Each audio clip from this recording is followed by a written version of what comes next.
Alright, we're live. Hey everyone. Hello everybody, welcome back to the Tale of 3.5 Fools. Last we left off, our party's great friend Manni went off in the distance riding a river serpent of sorts. Why he just decided to go along with that? Not entirely sure. But it was cool. And that's about it for that part. And that was in remembrance of a good friend.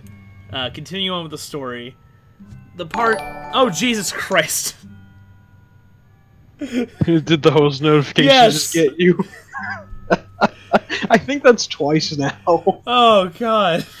I think I got you with it last time, too. Yeah, you did. Because it's so sudden and loud. Alright, anyway... I'm pretty sure you can turn it down. Yeah, like, I might have to look into it.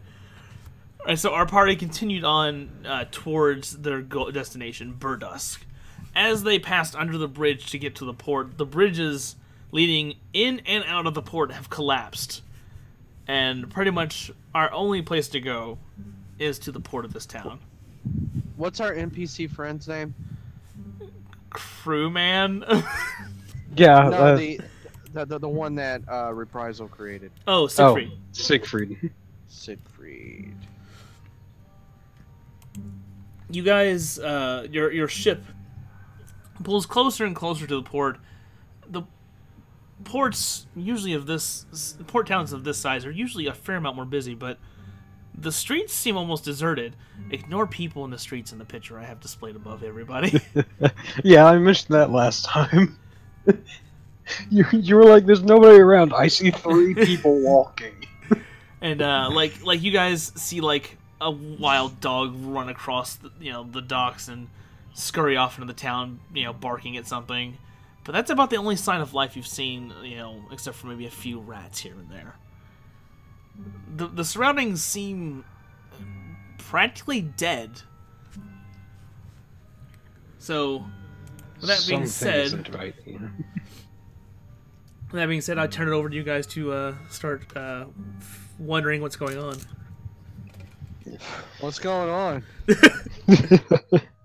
Yeah, Reprisal's just looking over, and as the wild dog passes by, he's just sort of staring down the dock suspiciously. Something isn't quite right here. A dock of this size should have many more ships in it, but I don't see any. Let alone any people wandering around the docks. I'm actually... Let's see. Oh yes, wow, also a so ghost many... just screamed into my ear. There's so many character sheets. Yeah, no, we have like a billion character sheets now. Let's see here. There we go.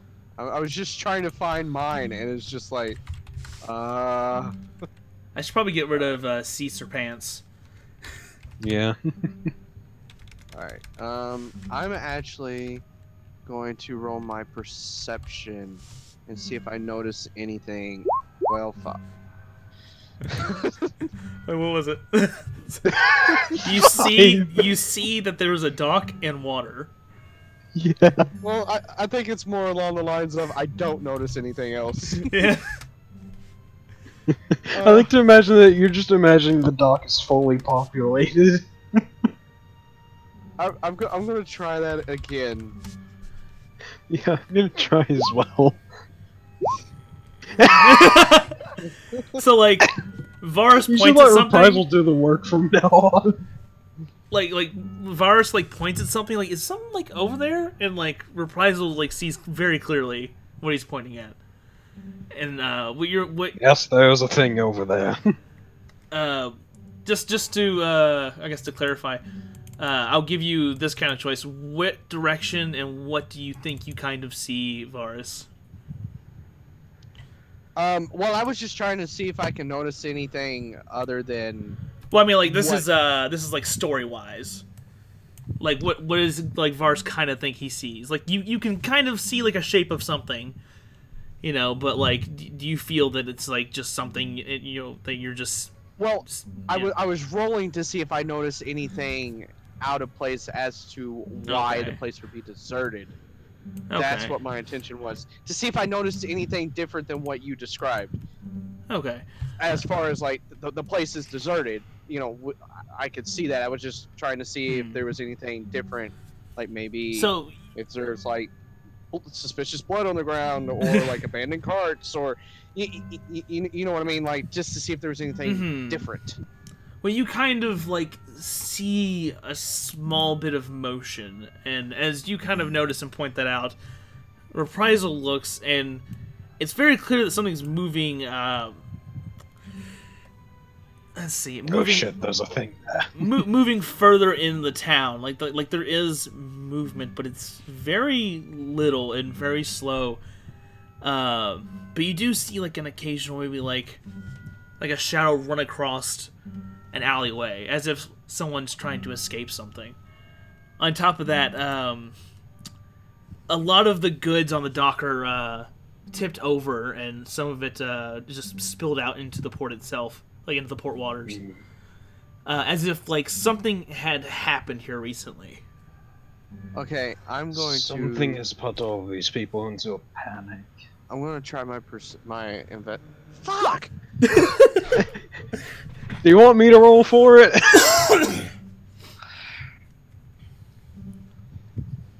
I'm just saying, do you want me to roll for it? Okay. In all fairness, like I guess like I recommend, I guess, exploring, I guess, before I would accept an investigation anyways, because you kind of would just get kind of the same thing. Well, Yeah. I was what I was going to investigate was I was going to roll and then say what I was going to investigate. Oh, okay. I was going to investigate the food and see, or like the goods that were spilt out, to see how long, like if they were rotted, so I could determine a general okay. idea of how long things have been going on like this. Okay, well, But You- never mind. Yeah, I noticed there is stuff on the ground. yeah, We're like present. you notice it's like food, but that's about it. Reprisal's gonna go downstairs and go wake up Siegfried, because he's got an awful feeling he's gonna need that fire. And the two of them just sort of wander up. Siegfried is very tired looking, much more than usual. Sounds kind of like Kind of like he got maybe an hour of sleep. sounds like, hey, rise Like and something's shine. been keeping him up all night. Just shouting from the top. Pretty much, rise and shine flips the hammock. Are there any shop windows or any buildings near our area on the docks? Like, are we using this picture as reference for what we're in, or Yes and no. Like I'm kind of using it as like reference to build ideas off of, but not entirely one for Okay. one. Okay, so, Yeah, so I'd then say are there maybe there was any like a couple buildings? naval supply shops. Well- I feel like there's probably like a warehouse nearby, but are there like any living dwellings, like houses or anything? The dwellings would be.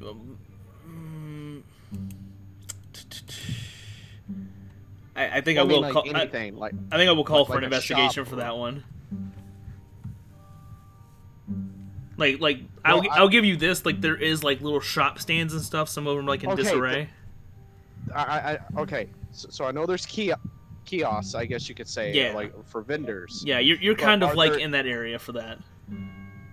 Within our line of sight, are there any buildings? Because I was going to go up and look into one. Are there any buildings? A little further out, you'd have to get closer. Oh, okay. Reprisal and Siegfried are basically just gonna hop over the ship railing onto the docks. John kind of like looks back and forth. He's like, I don't remember this being what I signed up for, guys. There were supposed to be people Yes, here that I well, could swindle. A lot of strange things have been happening lately, Jean. I mean, it's literally the only reason I came to you. I wanted to steal people's money. There's no one here in this port town. You could always steal Boris's money. They always Or end just him. steal the bag of holding. Oh, are you guys going to keep the mimic on the ship? That's one thing I wanted to ask. Oh, I keep forgetting the mimic exists. Like, I feel kind of bad, because I made that, and then I've basically just been forgetting it every episode. Like, I feel like everyone else remembers the mimic more than you do. Yeah, pretty much, yeah. You're like, you consistently remember it, I don't. What to do with the mimic? Rapunzel's gonna whistle for the mimic, and it's gonna hop off and transform back into the golden staff that it took form of in, Okay. what was it, like episode 5? Basically when we got on the first ship. Okay, gotcha. So while they're doing that, Varus is actually gonna start making his way a little ways down the dock area. And he's going to roll perception again to see if he notices anything out of the ordinary. And I think I just clicked that twice. Take the first one. 1 second here, I'm trying to fix the damn... 1 second. I realize I actually have the dice roll, like, covered by the picture. So I'm trying to, like, so everyone can see. There we go. We'll deal with that. Alright, so, yeah, I'll take the first one. Well, I accidentally clicked it twice anyway, Yeah, so the first one was my initial. I get you. So you're investigating... Well, perceiving what? Well, I said I was walking further down the dock, more into the town to see if I can... okay, so you're just kind of, like, notice looking as you're anything walking. else. Okay. Yeah, like the general, like, looking around, like... Gotcha, okay. As you walk around, you kind of get down close to the end of the port. There is a building there. It looks like a tavern of sorts. It doesn't look open. Okay. Does it have windows? Yes.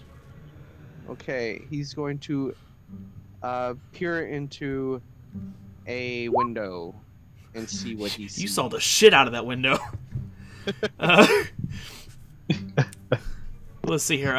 You perceived every molecule of the window. Your eyes shatter through the glass. No. You kind of press your hand to the glass and look in. You see that there are tables knocked over. The taps seem fine. Let's see what else. There seems to be like a little movement inside, but kind of like they're trying not to be seen. You just shout into the window. It's like, hey, I see you! I see through wood and glass. And I'll say that's probably about it that you see. Like, you kind of notice there is a presence in there, but clearly someone who does not want to be known. Like, maybe they're hiding or they're scared. Okay. Have to bear with me. No problem. Taking notes.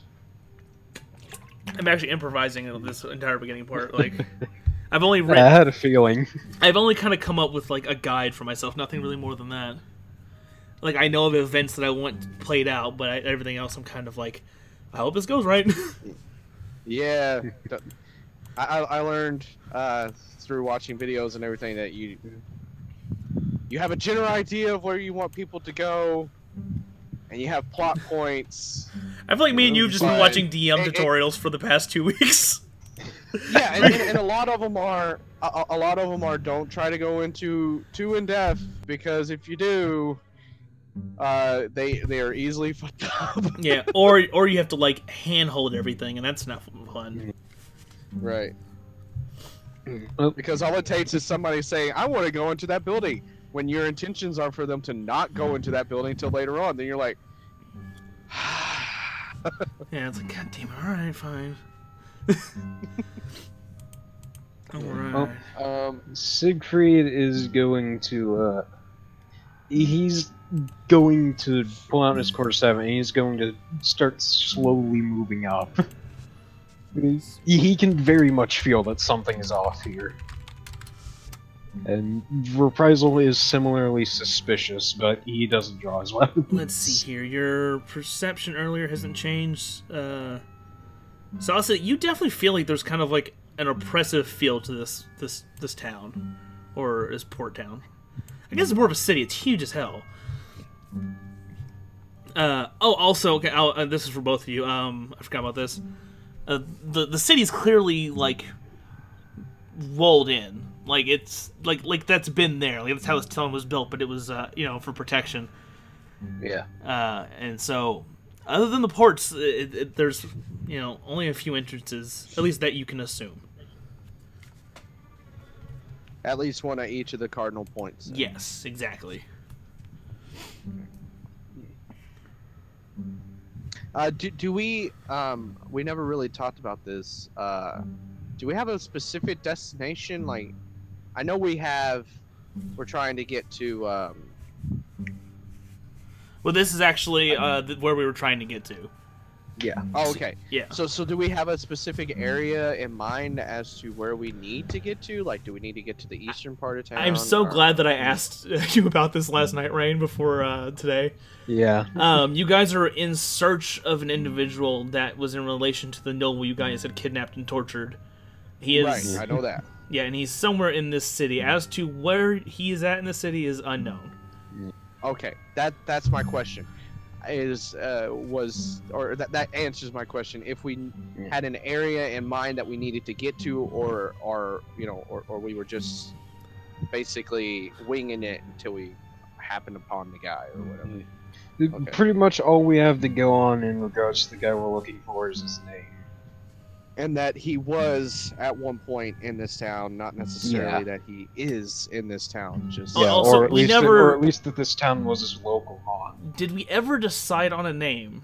I don't think we did. Okay, so No. I have a name Because for him. because I don't think we got any more information other than that there was a guy who might have who either matched the description or might know more information, and that's all we were given. I think I may have accidentally retconned it to the noble that we kidnapped before directly reporting to this dude.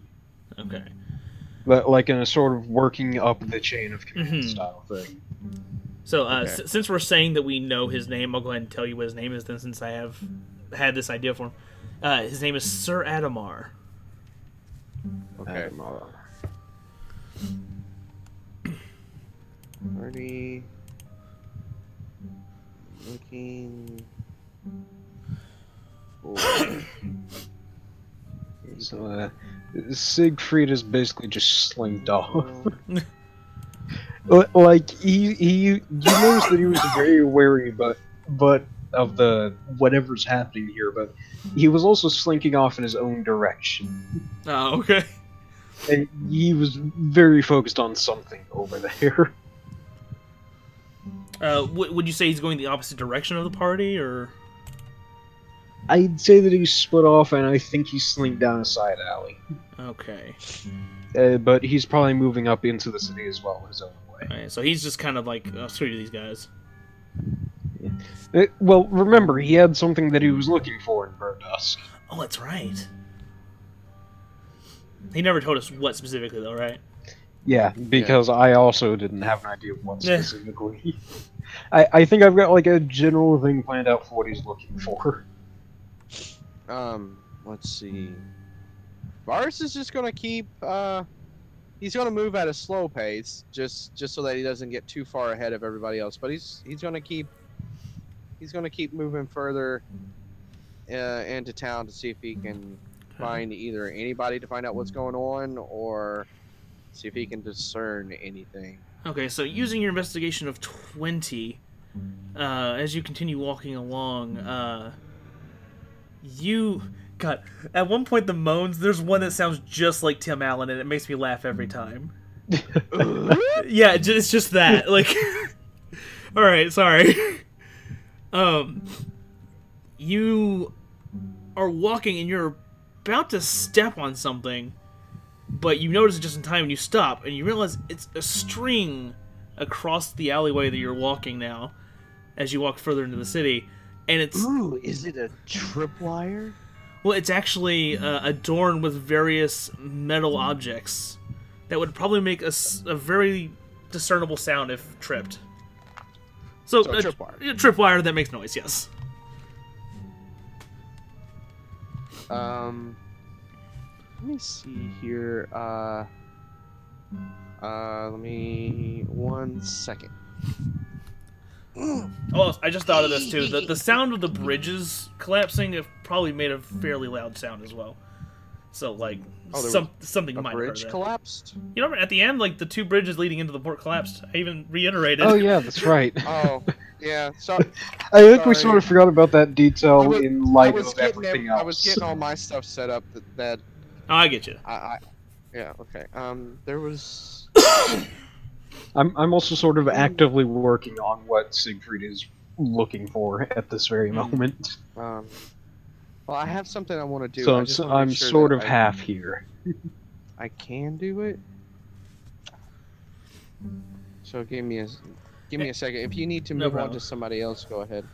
Well, it's like I'm trying to avoid like John making too many decisions, but he will have to eventually at some point here and there. Right. So, John kind of like looks down around, like he goes across from the tavern, looking into the window of another building, and I think I will roll investigation for him, I guess, because like I wasn't going to at first, but I was like, he might be looking for something.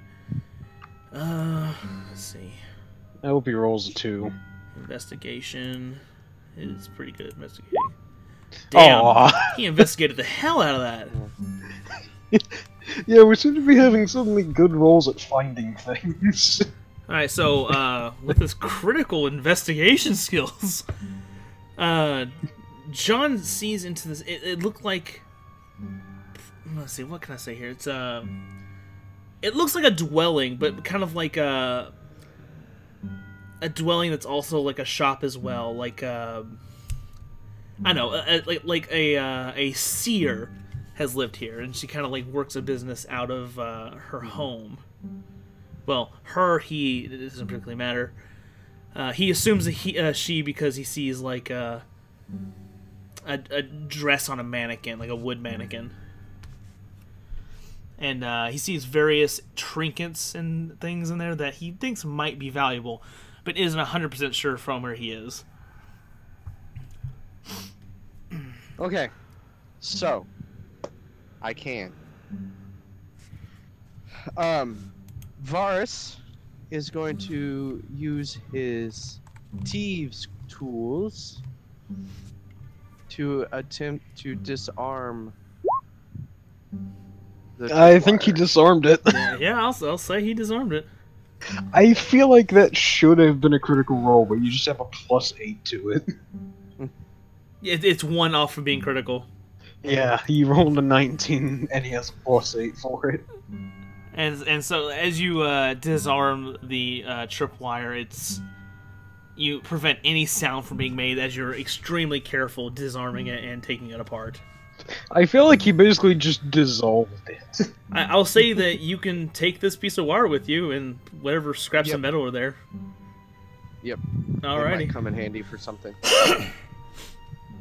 Alright. I'm actually very proud you guys were coming in as cautious as I was hoping you guys would. Yeah. Jesus. What did John do? Sorry. He investigated I a window. know Okay. Okay. I know that he wrote an investigation, but I was reading the thing that I was reading. I get you. I should point out that part of the reason that Reprezel is being as cautious as he is right now is because I remember last time we didn't use caution and instead wandered into something mystical. Yeah. We basically walked into a room and then we were suddenly in a forest in the middle of nowhere and he nearly died. Let's see. He does not remember that event fondly. But John also had seen that there was basically it seemed like a dwelling of a seer, someone who can see events, possibly time, past, present, future. Oh, okay. And like an oracle or yeah, a psychic. Okay. Given that she's working at a port city, he's not entirely sure how legit it is, but he sees that there are items that seem of value inside of it, but he doesn't really know. Was he able to discern the gender of the seer? He's assuming woman because he sees a dress on a mannequin. Oh, okay. Okay, see, you didn't say that. So okay. I did, but I think I wasn't clear. He did say it, but yeah, it was sort of just there and then it wasn't. Because I'm trying to I probably was stumbling over my words. I'm getting a tiny bit of anxiety trying to lead this along as carefully as I am. Not because I'm afraid you guys are gonna ruin anything. I just want to make sure that like I can improv everything right. Right. Let's see here. I love this music for this scene. Okay. So. Let me do something. So who's next? Oh, what is Siegfried doing? We'll see the thing with him is that, and he's basically just left the party for the moment. Okay, how far away do you think he is? So, I'd say he's probably moved through a couple of alleys by now. Okay. Maybe half a block over. I would recommend having him roll like something because like, well, okay, I don't want to like tell you what to do, so never mind. I'm just pointing out like Varus just came across the tripwire, but I know Siegfried wouldn't know that, but you know. Yeah, because he's basically on the other side of 2 buildings. All right. Siegfried's just sort of looking around in general, not looking for, or rather, he is, but he knows it's not in this area. Gotcha. So he doesn't care that much. So John kind of walks up to Varus. He's like, "This is one. I'm not happy that this is not what I wanted, and second, this is creepy." Yes, I can concur on that statement. This is rather concerningly similar to what happened with the forest. As long as no ghost skeletons jump out at me, I should be fine. Oh, and John all of a sudden's like, "Oh crap! Did we leave crewman on the ship?" He takes care of the ship for us. Well, I mean, is that wise?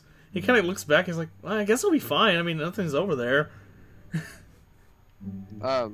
Varus is gonna roll a stealth. Damn, pretty hidden. And sneak further. Okay. You guys. I feel like this is the game's way of making up for that fine roll. Oh. Ooh. He's actually also going to pull up the hood on his elven cloak. Okay. Yeah. Let me make sure I do things right this time. So, cloak of elven kind. Cloak with its hood up is done. Reprisal is basically the rooftops, and we want to make sure nothing jumps down on them. Okay. He does occasionally glance towards the nearby alleyways.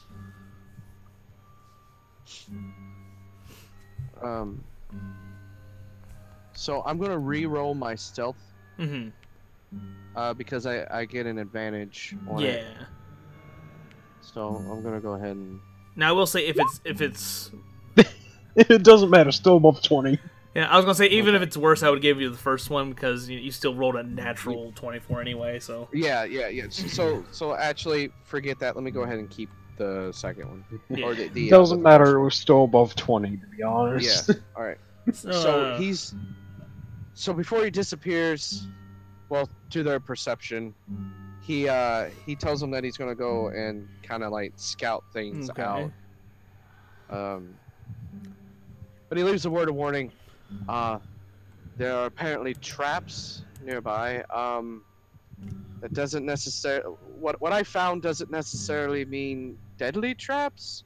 Just that somebody wants to know before we stumble upon them. So keep an eye out for wires with bits of metal attached to them. They make noise if you trip them. John kind of like nods. He's like, "All right, so that means there's someone here." Reprisal sort of looks around and he's like, "Wait, oh hell, where did Siegfried go?" It's like, you're in charge of him. He's the one who sleeps all the time, and you're like his carer. Kim up. Butler. He can take care of himself. He murders things. It's like, but he's also very fragile.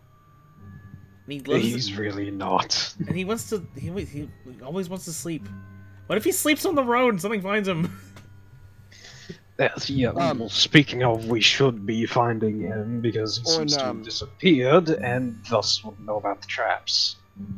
So on the cloak, normal invisibility things apply, right? So as long as I don't do anything to alert my presence, Yeah. I'm unseen. Yeah, you are if effectively invisible.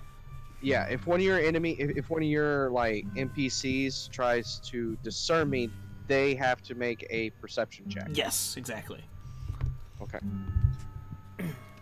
The Reprisal, in the meanwhile, is going to start scaling the wall to one of the nearby rooftops. And he's going to see if he can't find Siegfried. It's either an acrobatics or an athletics. Oh, you caught yeah.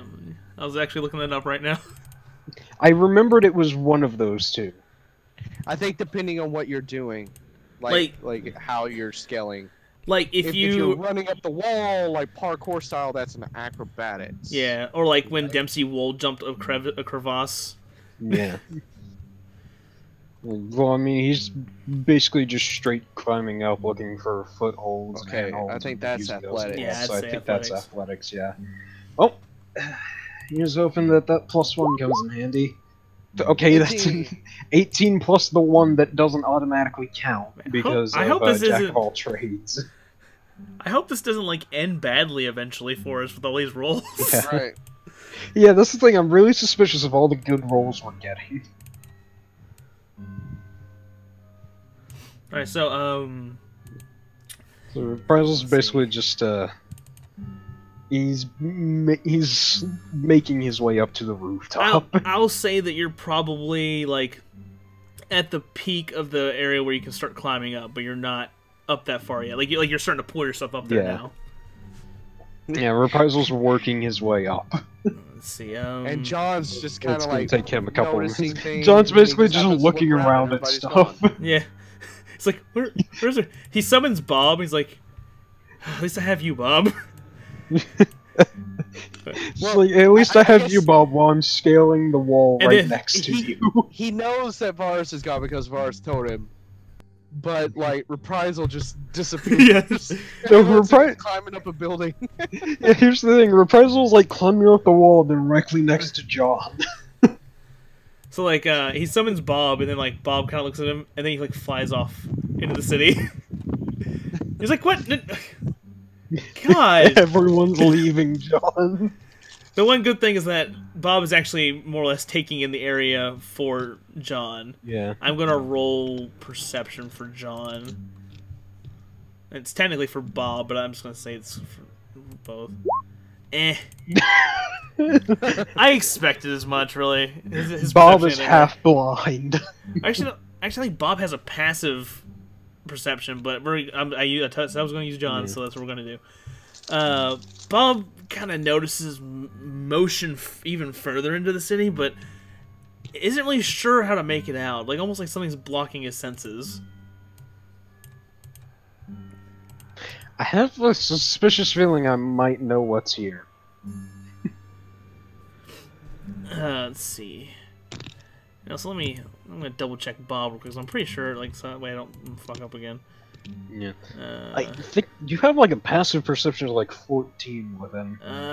13, yeah. Alright, and let's see here. Alright, so I'll just use that next time. John's is horrible, even his passive is horrible. It's just 10. Yeah, Siegfried basically is just slinking further into the city. None of you know where he disappeared to. Does Siegfried want to look at anything?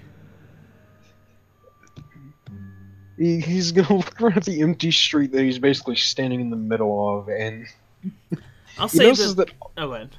I want to say that he's trying to see if like any of the doors are locked, because that would also be very suspicious if all of the doors next to a dock are locked at this time of day. So he's just walking up, he's like, jingle, jingle, jingle. Pretty much, he just walks around and jingles all of the doors. It's like, God damn it, I want a nap.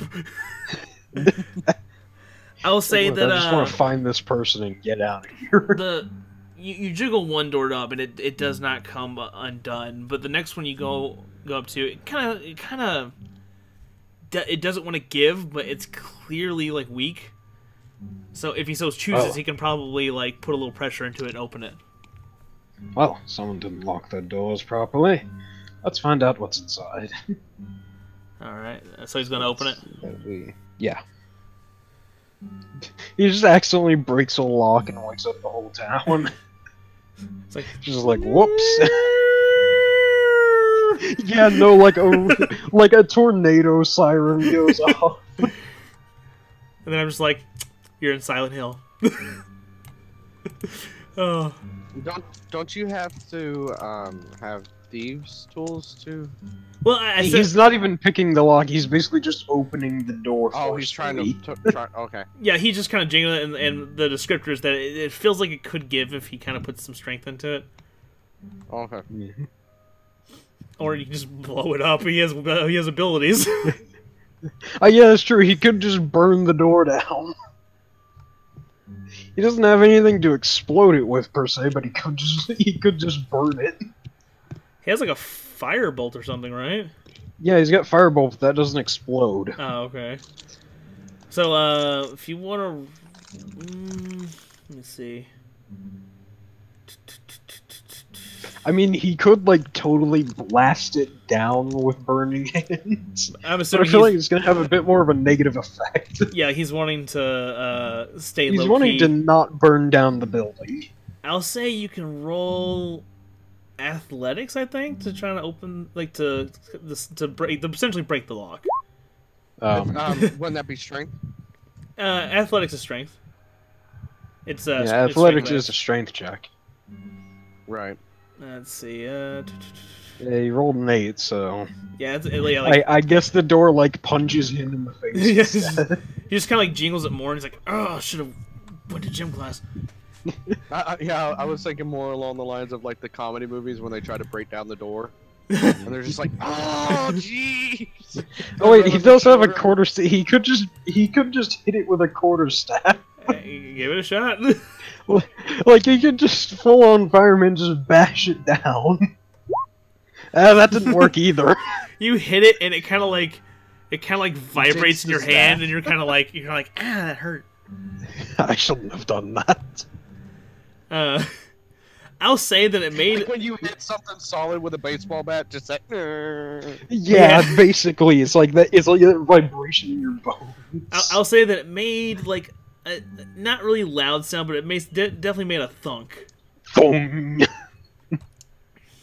Alright, so let's move back to the other party, since Siegfried's failing to open a door right now. Siegfried's gonna get angry and just walk off. He's just like, well, oh well. This isn't worth it. I've got more important things to take care of. So, I'm going to say that John is following slowly in the direction he believes Varus went, the last he'd seen him. Mm-hmm. Let's see, you're... Reprisal is still climbing a building. I'm going to say that John is at the other corner of the building, opposite of where you started climbing at, but he's on the ground. Okay. And Varus, okay. and Varus is like ahead somewhere. He's just kind of Varus is somewhere. Yeah, there are a couple like turns in an alley, but where you started walking off, saying you're moving ahead, just kind of a straightaway. So he's just kind of going that area. But he's being careful, looking around. In fact, I will roll a perception for him, or not perception. I'll roll investigation. I think he isn't good at investigating. Nope. You know what the worst part is? That was an 8 as well, with a +3. Yeah. He kind of like he's not tripping over anything, and he's not really noticed anything, but he's not triggered any traps or anything that may be nearby. But he's not really seeing anything. So what is Varus doing? Varus is gonna please roll good. Please. In the meanwhile, gonna... I'm gonna go check up on cats. Fuck! Damn, man, we're doing real bad with these all of a sudden. See, I knew it was gonna come back to buy this. Yeah, basically after I said it, all of our rolls since then have been terrible. I think I jinxed it. Anyways, Well, Varus does that, I'm gonna go take care of a stray cat. I was gonna look for traps. Should I have just kept my 20 in investigation, or would that be perception? Well, yeah, perception because I'm trying to see traps. Investigation would be I would be investigating the trap. I think like investigation would be like you're more like scanning a specific area, whereas like perception you're just trying to see generally if there's something nearby. Okay. So Kind of like first Batman, like in look, Arkham Knight, like he pulls out the forensic scanner. he's going to look ahead and see if there's any traps ahead of him. And then he's going to use his investigation to see if there's any like directly in front of him, like within like a foot. Okay. So he sees nothing, and is there anything near him, or is it clear? You're using the investigation regular. Gotcha. Yeah. Up ahead for your perception. He doesn't really see anything. I'll say that it seems like the town doesn't seem like it seems like lived in. So people lived here, and definitely not too long ago. But it doesn't look like nature's really trying to take back anything just yet. As for your investigation, he looks around, scans around a little bit, and doesn't really see any traps ahead of him. I'm back. Anything important happen? I'll say like a good 15 feet ahead of you, you don't see anything for traps. And when I say anything, I mean there's no traps there. Right. I just want to make sure I'm clear, because then I'll be like, if I do it later, I'll be like, oh, should have clarified.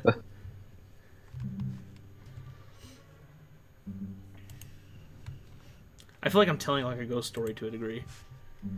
Yeah. You kind of are. 4 guys wander into a town and split up, and none of them ever see each other again. Alright, so, real quick before I end my turn and pass it on, I'm going to... Where is it at?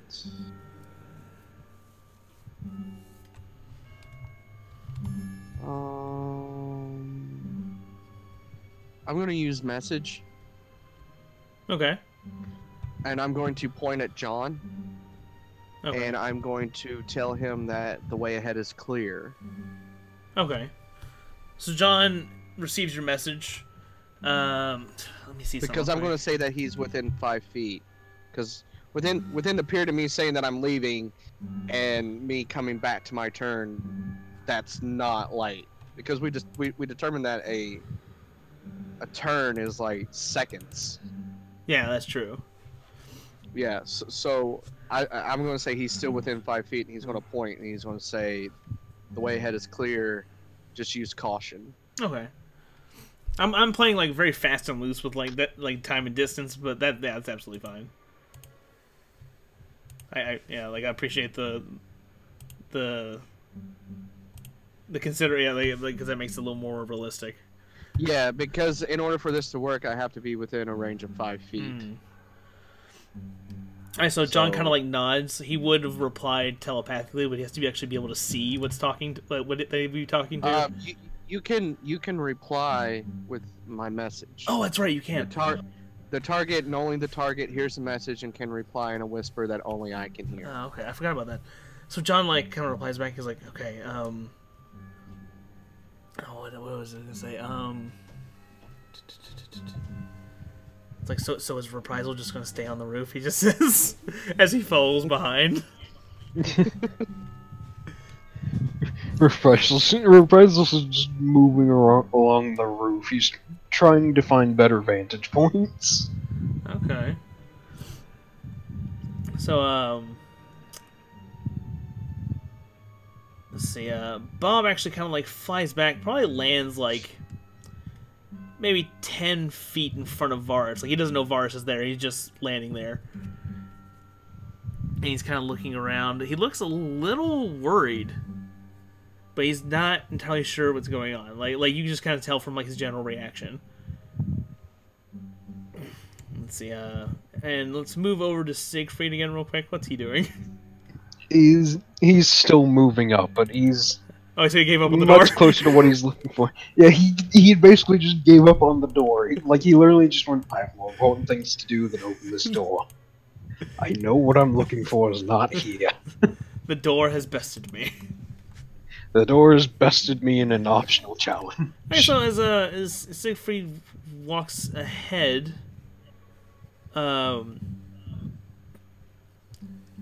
I'll say that he feels something tug his foot a bit as he takes a step forward.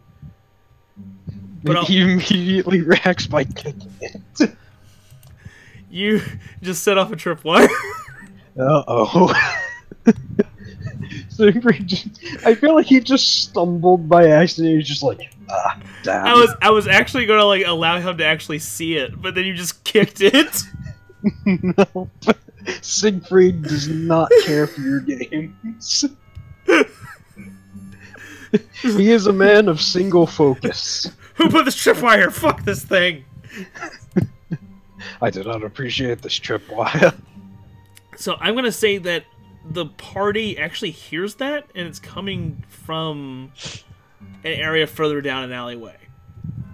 Reprise is gonna shout down from his rooftop, "Hey guys, I think we found Siegfried."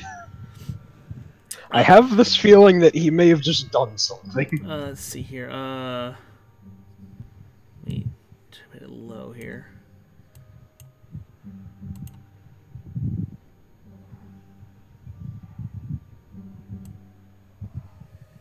So after that tripwire is heard, you kind of hear something coming, and it's slowly getting louder.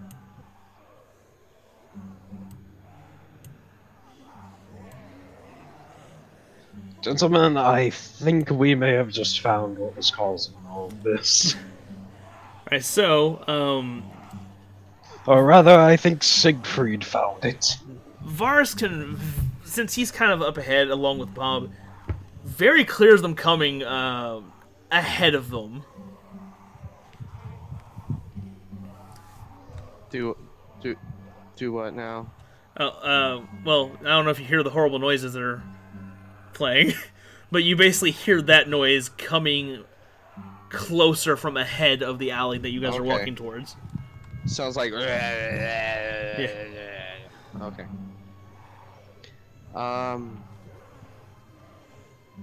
Okay. Well... Vars is going to tentatively draw his weapons, but seeing as he is currently unseen, he's going to move forward a little more. Okay. Reprisal basically just gonna hop a roof ahead of him. Meanwhile, like he's gonna take a full-on running jump to the next one. Okay. I'm gonna do an acrobatics. I was gonna say that he moves forward and he's going to try to perceive. That is fine. If he can discern anything. That's 11. You can hear. You can hear kind of like just the sound of like rapid footsteps. They don't sound very well coordinated, and you can tell that it's about 4. Meanwhile, I'm not sure if prize will made or not, because that's actually 15, but because of the way that skills work with roll 20, doesn't actually double my proficiency bonus on the roll itself. Because I have expertise, and I chose, what was it, acrobatics and perception, I think? Which I actually forgot about that until a few months ago. Yeah, acrobatics and perception. At 3rd level, choose 2 skill proficiencies and double the bonus for any ability check made with those using either of those proficiencies. 10th level, I can choose another 2. I'll say that like you jump. So I've actually got a 15. I feel like I barely make it to the edge. Like I'm scrambling onto it. Yeah, your feet land, but like the tile of the roof like slips and you kind of like fall on your butt, but you're generally okay. Yeah. Like, you kind of catch yourself with your hands. Okay, well that was a lot more embarrassing than I had hoped for. Let's see, and then that'd be there. So I will say roll initiative. So let me get the turn order thing up, and then we'll. So, Reprisal's gonna have fun. So Reprisal has a 3. It's a good thing he's on a rooftop.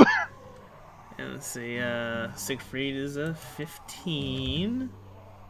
Let's see. I get an advantage. No, I can add my charisma modifier.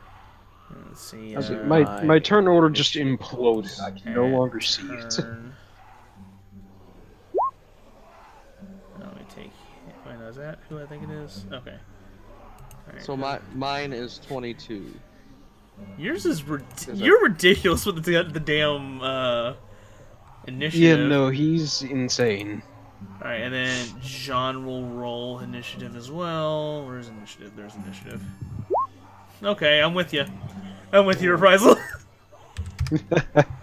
And the Mimic won't have a turn because he's a staff right now. He's currently a staff attached to Reprisals back. maybe the staff is what made him unable to do the jump, because it weighs as much as a Mimic. Yeah. And see, it was Siegfried was 15, correct? Yep. All right. Now I have a question here. Yes. Okay. So since I am currently invisible, my first attack will have advantage, right? Yes. Okay. Let's see here. I haven't rolled for the bad guys, so let me. 11. So 11, and I'm just gonna use that generally for all of these enemies. So that means John and Reprisal have the most to fear here. Well, Reprisal's on a building, so... Okay, so I will pull you guys. I actually had to move you guys from several locations on the map from where I originally thought you guys would be at. Let's see, where is it at? Which map is this? I can't remember which map I'm even at. It is... Okay. This would be... Oh, and just to help you out, this is like Western Berdusk. Yeah. Alright. And let me change that on the stream to where you guys can see the map now. Oh, did they update the way the tokens are displayed? I did that because I was getting tired of not being able to see our characters on the tiles. Basically, it's like an aura sistatus, and I see that. I figured that's what it was. Because like John blends in with everything. Oh god, Siegfried is like just completely behind them. All right, so let's see here. Let's stop the zombies and the whispers, and let's see what we can come up with for. We'll do tension, I think. I don't even remember what tension is. This is. Oh yes, this one. Yeah, basically like anything that's just kind of like a generic kind of like, oh, this is tense kind of music. All right, so Varus, you see 4 zombies and a ghoul ahead of you, and they're kind of just running down the alleyway. 1 second. All right. I had to reload. It was also very convenient the way you guys like moved around the map and even spinning off. I was like, "There's a little area that Siegfried can come from, and there's a roof he can jump from." Yeah.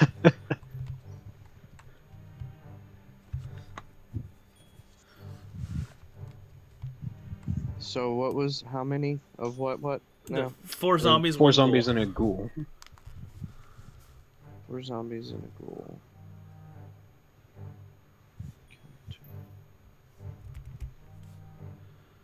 I'm gonna hit run encounter here.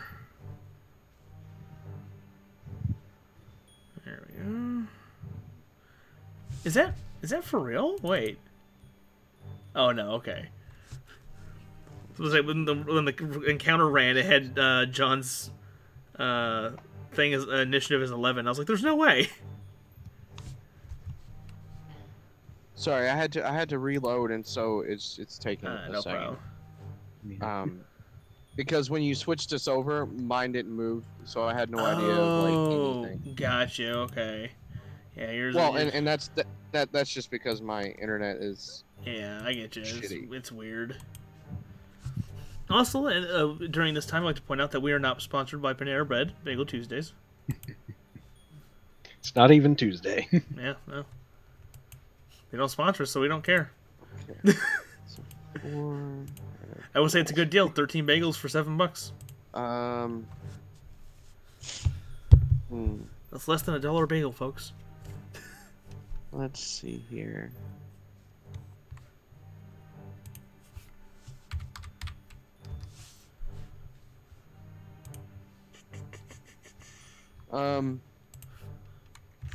Okay. So let me pull my character sheet up again.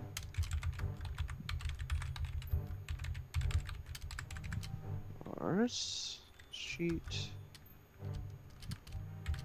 So Greasy's gonna have some fun with that one ghoul that's coming toward, or with that one zombie that's coming towards him. Sneak attack.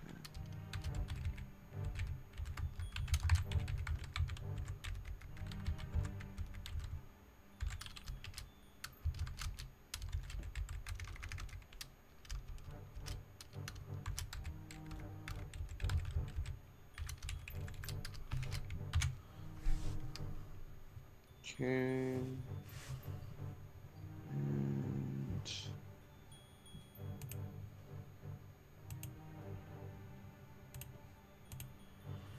There we go.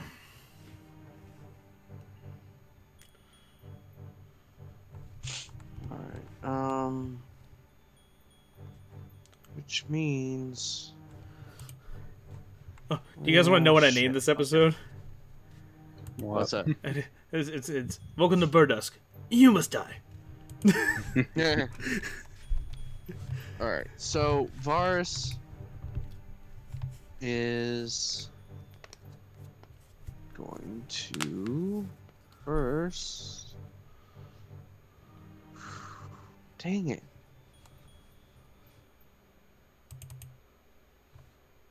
I guess he's going to stealthily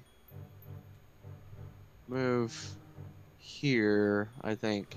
Okay. So let me, because my range is 30 feet and can't attack an enemy. They're 5 feet away from you, so. Alright. That's what he's going to do right now. Oh, and he's going to draw his dagger. Oh, okay. His daggers. Alright, so Siegfried, is your turn.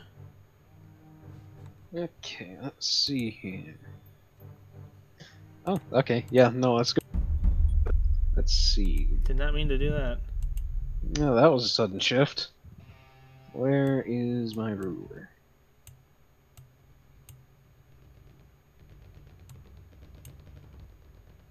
I think the other one fits a little better. As monotonous as it sounds, I think it kind of fits the situation. Yeah. I'm just checking this one spot because it's actually the first time I've used it. Okay. This is gonna be fun. Siegfried is going to use Burning Hands Oh boy. on basically those two zombies right there. Alright, which ones? Okay, Okay, gotcha. those two. I'm basically just using the rule for that. I had to check the distance. Alrighty. Yeah. Let me see. So they have to make a dexterity save of, what's my spell save? DC 13. Let's see, dexterity. Ooh, they do not have a good dexterity at all. I had a feeling because they're zombies. So let's see, They did not succeed, so they take the full of whatever this 3d6 gives me. That's 13 for both of them. well, I still have to roll for their dexterity, though. Oh, I mean, they could I thought the 1d20 was there. Oh, wait, no, I see. Yeah, let's see here, and For whatever some reason, number, I thought the 11 was their dexterity. what this number is, though, They have to- isn't final until I tell you the final numbers, because, Yeah. 10, so, it's mine, they have -2 dexterity. Yeah, no, they don't succeed Yeah. at all. Let's see, does it have any additional effects besides them taking the full 13 damage? The fire ignites any flammable objects in the area that aren't being worn.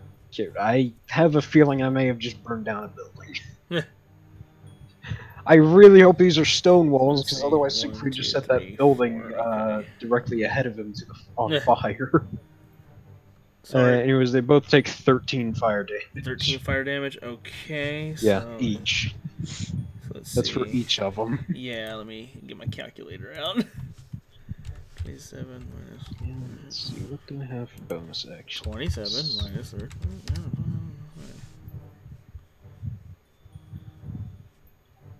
What do I have for bonus action? And then that was also the other one. You said it was 13, right? Yes. Ooh. One of them's really hurting.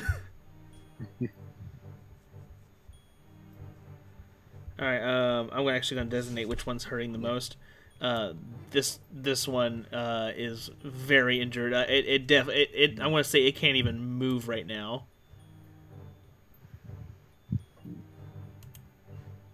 Actually, can I use my sorcery points for anything as well? Let's see here. 1 second, I've got to check something with I'll say that he's sorcerer. prone. I'm assuming that's the prone symbol. It's a something symbol. Okay.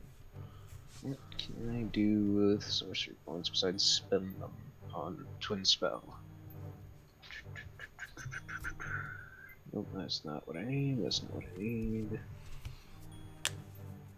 So which one's hurting for squirting? The one with the I was symbol on it. reading the manual. Okay, that one. Yeah. All right. I wasn't sure if you can see the symbol on him or not, so I made sure to ping him for you. Yeah. Okay, I can't do anything else with my sorcery points. Shit, what can John So, do? He's pretty far Oh, away. I actually saw the symbol. I just wasn't sure. Oh, okay. Okay. Yeah. All Okay, so after that, Siegfried is gonna summon Shadowblade with his bonus action, and that's it. So he's bringing out the Killy sword. Yeah. God, John's like Eldritch Blast is ridiculous in range. Yeah, no, doesn't Eldritch Blast have like 120 feet. 150 feet? Yeah. I think Firebolt has the same range as well. Like Where currently is Reprisal? he's Oh. on a He's on a roof. building. Oh, okay, I see him. He blends in with the tile. Yeah. That's what we put the aura on him for. Well, on my you have to understand, like, mine is still like basically loading. Yeah, things. Oh, you're still half loading, so you don't have like the auras. Or Yeah, he anything. has like half so the visuals. I have an aura around Captain Varus and around John. Everybody else is my turn order isn't accurate right now. The only people in the turn order are me and Reprisal, and mine is at 15, and yours is at 11. It's using old data. That's weird. Yeah, that's using the one from last time. Alright, after we get done, I might be able to help you with that, but it might not work. It could be a simple fix. It could be whatever else. I don't know. Alright, so, but it is officially the zombie's turn. Yep. Let's see. I gotta figure out how the hell these things attack because I've never used them before. And they currently can't see Varus, so they don't even know I'm here. Yeah. Oh, that's right. Because I haven't done anything to alert my presence yet. Let's see.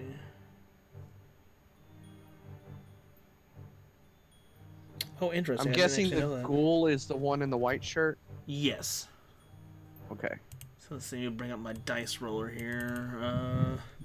It's going to kind of charge at Siegfried and slam into him. Wait, how fast are they? Can they even run that far? I hope they could move more than 10 feet. Zombies, they have a speed of 20 feet. Yeah, you can get there. Okay. I was getting worried. I was like, that'd be kind of anticlimactic. Like, they just stay away from him. Siegfried do I need Go to ahead. ask what type of zombies they are? I think they're just called zombie. Just very generic, Okay, yeah. Because there's ogre zombie and beholder zombie. And so I'll say they're human zombies. Yeah, it would be zombie. Just a zombie. Okay, I'm gonna roll for its. Well, that's for its as damage on its attack.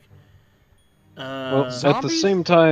at the same time, Siegfried is going to cast Shield to give with his reaction to give himself a +5 bonus to his armor class. Okay, and I'll say that he has to roll strength on this. Let's see here. Oh boy. Zombies are are listed as neutral evil. I guess they don't particularly care. Yeah. Well, the attack succeeds, but I still have to make a strength roll against it, don't I? No. Like I had to add his strength to his roll, is what it was. Let's see. It was basically his plus on it. Are we basing these off of default zombies, or are they modified? Both-ish, mostly modified. Like, they don't have the same hit points and stuff. Okay. And you take 2 damage. That's what I was wondering. Like, this one took the same... I had a 17 on that. On what? Because I had base armor class 12 plus the shield that gives me 5. Oh, okay, so he did so I had a 17 armor class. Oh, okay, so it didn't even hit at all. Okay, gotcha. No. It critted, too. I feel like it bounced off me. Alright, but that's why this one isn't prone from so much damage than that one is, because that one has way less hit points than the other one. Yeah. Alright. So, this zombie can't move. Oh, crap, let me see something real quick.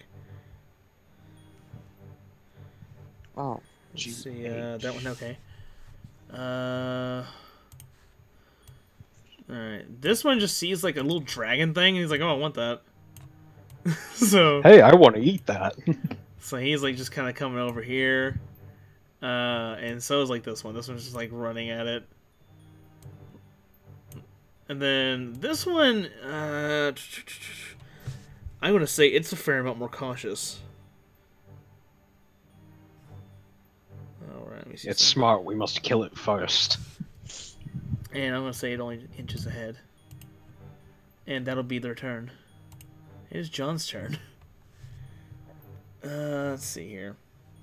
Okay, just for the sake of me being neutral to this, because I have all the information, do you guys want to choose my target? Or do you just... I would say go for the one closest to Bob. Okay. Yeah, I feel like that would be a natural reaction because he's trying to protect, even though his familiar can, like, regenerate. Yeah. Even though it is technically immoral. But in his eyes, it's currently his only friend, so I feel like he would try to Fair protect enough. Bob. Yeah, because everyone else has disappeared, and all you know where Siegfried is that suddenly a 15-foot cone of land is on fire. Oh, and also, thanks to, like, leveling up, my Eldritch Blast is, like, even more powerful. Like, it does +5 now. Ooh, that's right. I start gaining experience. I hit the fuck out of that zombie. Oh, Jesus, yeah. Stay away from my friends! And that was zombie number 2. Alright, so... calculator. Because I do not bother with basic math anymore nowadays. You can basically tell where Siegfried is because suddenly everything back there is on fire. And let's see, he didn't move, so he still has a bonus action. Is there something else I can do? Oh, I can do that. Open up, there we go. Okay, let's see. Do I have to touch them? Fuck, I have to touch them. Pervert. Well, I guess I'll use it on myself. I should have done that first, though. I will... Oh, crap, does it count as one of my spells? I'm not sure. Yes, I think it's a level 1 spell, I believe. Yes. Wait, is it? Fuck. Yeah, I don't get... What is it? It's protection from good and evil. Okay, well, I was gonna look it up and see if it is a spell or a cantrip. Actually, instead, I will use False Life to give myself temporary hit points. So let's see, False Life. I gain 8 temporary hit points. I'm sorry, like, John's like he doesn't have much armor class, but his fucking hit points are out there. He's like 23 like natural hit points, and then 8 just added onto that. All right, so that will be John's turn. It is Reprisal's turn. Reprisal's gonna slowly creep forward on the spiritual top here. Oh, that's actually perfect. Now think about it, you're actually probably in like the best position out of everybody. Yeah, no, I am.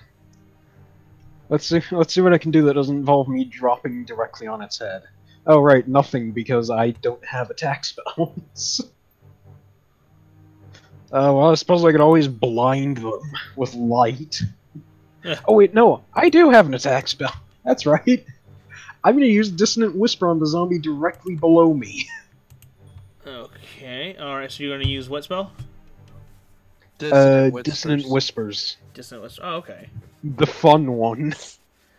Okay, doesn't it have a caveat if something has less intelligence?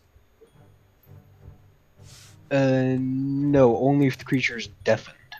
Okay. Like, here's the thing. I'm basically just whispering a melody into its ear, and the melody does damage to it. Okay. As long as it can hear. Let's see here. Like, as long as they can hear things, deafened creatures automatically succeed the save. Okay. So they just take half as much damage. It still technically works on them. Oh, so the target must... Oh, the target has to make a wisdom throw, though. Okay. Yeah, they have to make a wisdom saving throw of 12, and these are zombies. Yeah, I was wondering why. Like, I was like, is he waiting on me? So I guess, yeah, I guess you were. Yeah, its wisdom's pretty bad. I have a feeling it's also a -2. Yes. Let's see. In the meanwhile, I'm gonna get the dice roller up. Roll. So a 1. Well, now we know that they fail. Let's see, Dissonant Whispers is 3d6. Do it, bruh. Ooh, 12. That's the damage? 12. Yeah, that's the damage.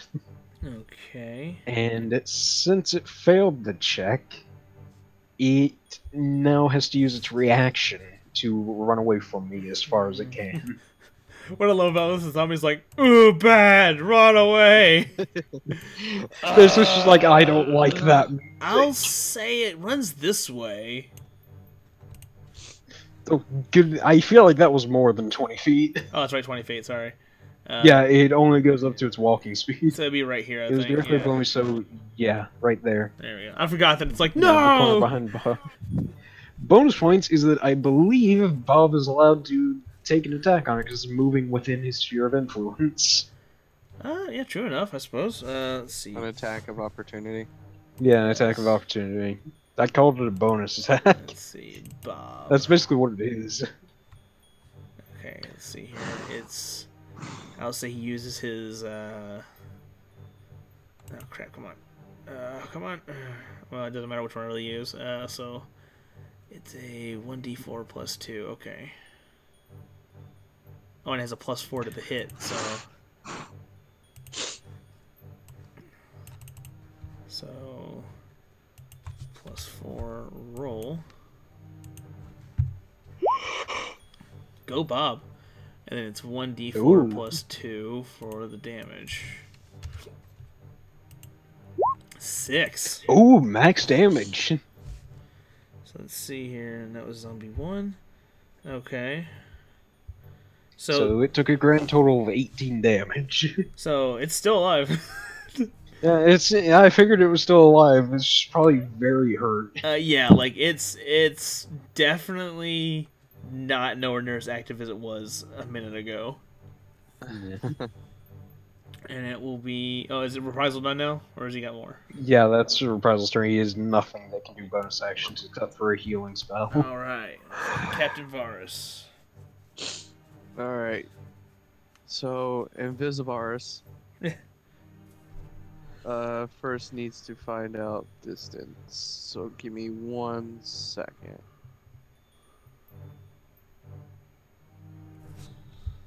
Okay. How much does that... How does that have? Oh, okay. That's fair enough. So Invisivars will sneak around behind the ghoul and spin, and he will use a sneak attack first with dagger 1, which I think Oof. which is a hit. Oh Jesus! 4 damage, and then with scroll up, and then he'll strike again with his second dagger. So since he has advantage, he gets a 20, right? Yeah, All right. So and does 6. All right. All right. So it definitely didn't appreciate that, and of course it's now aware of your presence, but Yeah, it's definitely not happy with what happened. All right. Anything else you can do? That's what I'm checking. I'm gonna activate my shield. Oh, okay. Yeah. That gives you an AC of what? I can't remember. It increases it by 1 second. Let me. Oh, just a heads up, John 2. definitely needs his hit points because his armor class is lower now than when you guys first played with him. Because I got rid of a spell. 16. 16. Okay, cool. Because I have a normal AC of 14. All right. Siegfried, it's your turn. Okay. Well, after successfully setting a 15-foot cube on fire, he is going to stab it with Shadow Blade. All right. Straight up. All right, 2d8, work in my favor. Oh yes. So let's see. Oh wait, no, that was the roll to hit. Oh no. It hit. Oh good. Okay. Oh, there we go. Oof. I'll say he's alive, but he's very hurt, but not as hurt as the... I'm loving the 2d8. Let me see, let me redo that real quick. So it was a 11? Yep. Alright. It was 11, and that was after the, what, 13 Siegfried's like fucking people up right now. Yeah, no, that's what I love about him, is that I made him really good at, like, single target damage. Yeah, like, he's got, like, from what I remember, he's got, like, very little health. But... Yeah, nah, he's got 17 health. He has the lowest out of everyone. Yeah, I think. He's a glass cannon, but damn, he's a powerful Pretty much, cannon. yeah, he's got 12 armor class, and... Actually, no, he's got 19 hit points max. He took it 2 last time. I never fixed that. Alright, so let's see here. Okay, there's an emergency alert happening. It is the bad guy's turn again. So let's see here. The best part is that he turns from a glass cannon into basically a magical fighter when I cast shield is my reaction. Because that boosts his AC to 15. Ooh. It boosts his AC to 17. So the zombie hits. And it's that plus 1. And it does 3 damage. Wait, which zombie is attacking which? Oh, sorry, the zombie's attacking Siegfried. Sorry, I did not specify at all, did I? Yeah, no. I was like, it's attacking. You said a zombie, and I'm just like, wait, what? Okay, ability scores. This is random. That's like your Constitution, Dexterity, Intelligence, right? Yes. Or yeah. That's the bonus you get from having high scores. Yeah. Okay, sorry. And you've also got your proficiency stuff. Let's see. This one I would say is still prone. The ghoul is going to turn and let's see, what can the ghoul do? I know it's got other attacks. Let's see here. Alright, it's going to use like its nails to claw at you. So I'm gonna roll its attack. What's its strength? Okay. Me? Yes.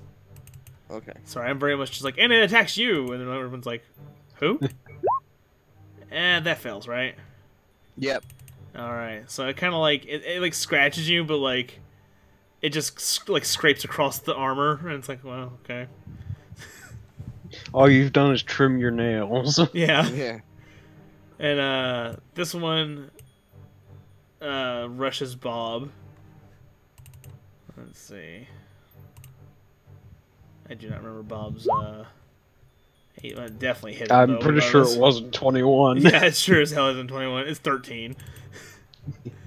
Alright, so D6 plus 1. I like that Siegfried has a lower armor class than the tiny little dragon. Alright, Bob is at 3 hit points. Alright, and then this one is... Let's see, can he get to John? Let's see, oh, don't move him. What the... yeah, I can get to John pretty easily. Moves towards John and tries to slam into him. Another one of these rolls. There's a roll. It's a tie, so the attacker wins, right? I think it was like up to GM discretion. No. In the event of a tie, it goes to the player. Well, see, here's the thing: the player is also the GM. Yeah, that's another thing. Yeah. Hold on. Technically, both sides are a player.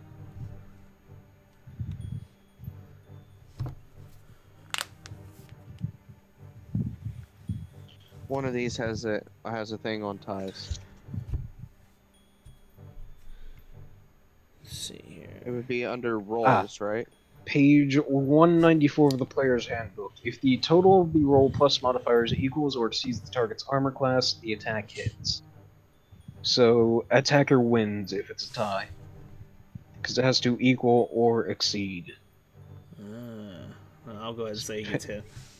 Yeah, that's page 194. I don't know if that's the GM guide or So the player's handbook. Let's see, he took... It did a 2. Alright, so he lost 2 temporary hit points. It hit, but it didn't do anything. And let's see here. And what else? What was it? It was Oh, that's right. John's gonna use his reaction now to invoke Hellish Rebuke. So let's see. Does Hellish Rebuke just do damage, and it doesn't matter what they're? It does damage outright. Okay. Oh, the creature must make a Dexterity saving throw. Well, it's probably gonna fail. Yeah, I feel like we may have geared up on spells that are basically the anathema to zombies. Let's see. Well, I'm gonna say that the ghoul has good dexterity, but not the zombies. Let's see here. That zombie's almost dead. Let's see. Yeah, his dexterity's pretty bad. So it's -2. So I'm just gonna roll a d20 and say -2. Oh shit! I think it's dead. No, that's it's dexterity roll. Oh, I think it succeeded. What did it have? It has to beat my spell AC, so that's 13. Which, yeah, if I remember correctly, we all have like a spell Alright, save. so it still takes damage, but it takes half damage. So I'm gonna roll and then we do half. So it takes 3.5. Should I round up? Half always rounds up. Okay, gotcha. So we'll say he took 4 damage then. So he's oh, Bless you. Yeah, bless you. Sorry.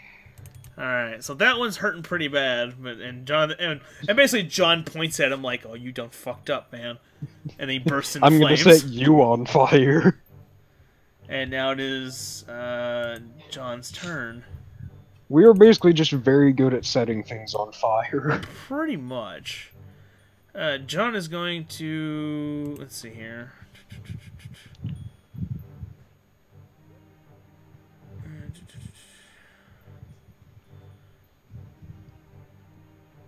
Let's see.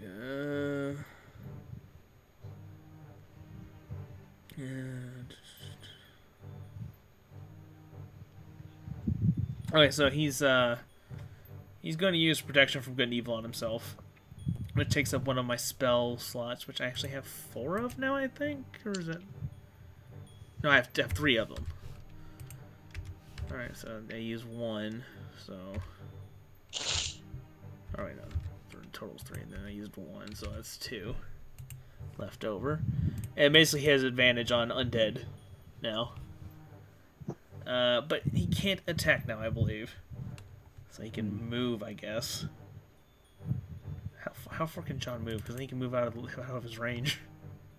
30 feet. That's fantastic. Yeah, so basically you can just backpedal away from the zombie all day long. Right there. So, whoops. Whoop. There we go. John's like, come get me, motherfucker! Actually, no, he gets an attack of opportunity, though, sadly enough. Oh, yeah. And think about that. I'll just roll a d20 and say +1. So 18. And it takes another 2 damage, so I'm okay with that. I have 4 temporary hit points now. Alright, and it is Reprisal's turn. Okay, I'm gonna have some fun with this one. Reprisal's gonna scooch over here, and he is going to straight jump down on top of this zombie with his rapier pointed downward, or with his concierge pointed downwards. It's either going to be really awesome or very sad. It's either gonna be really awesome or he's gonna break his legs. Let's find out which. Okay, Don't you let's have see to which do one is. an athletic or acrobatic on that? Oh yeah, that's right. I am jumping. I am basically just jumping straight off at him. Yeah, I'll say acrobatic.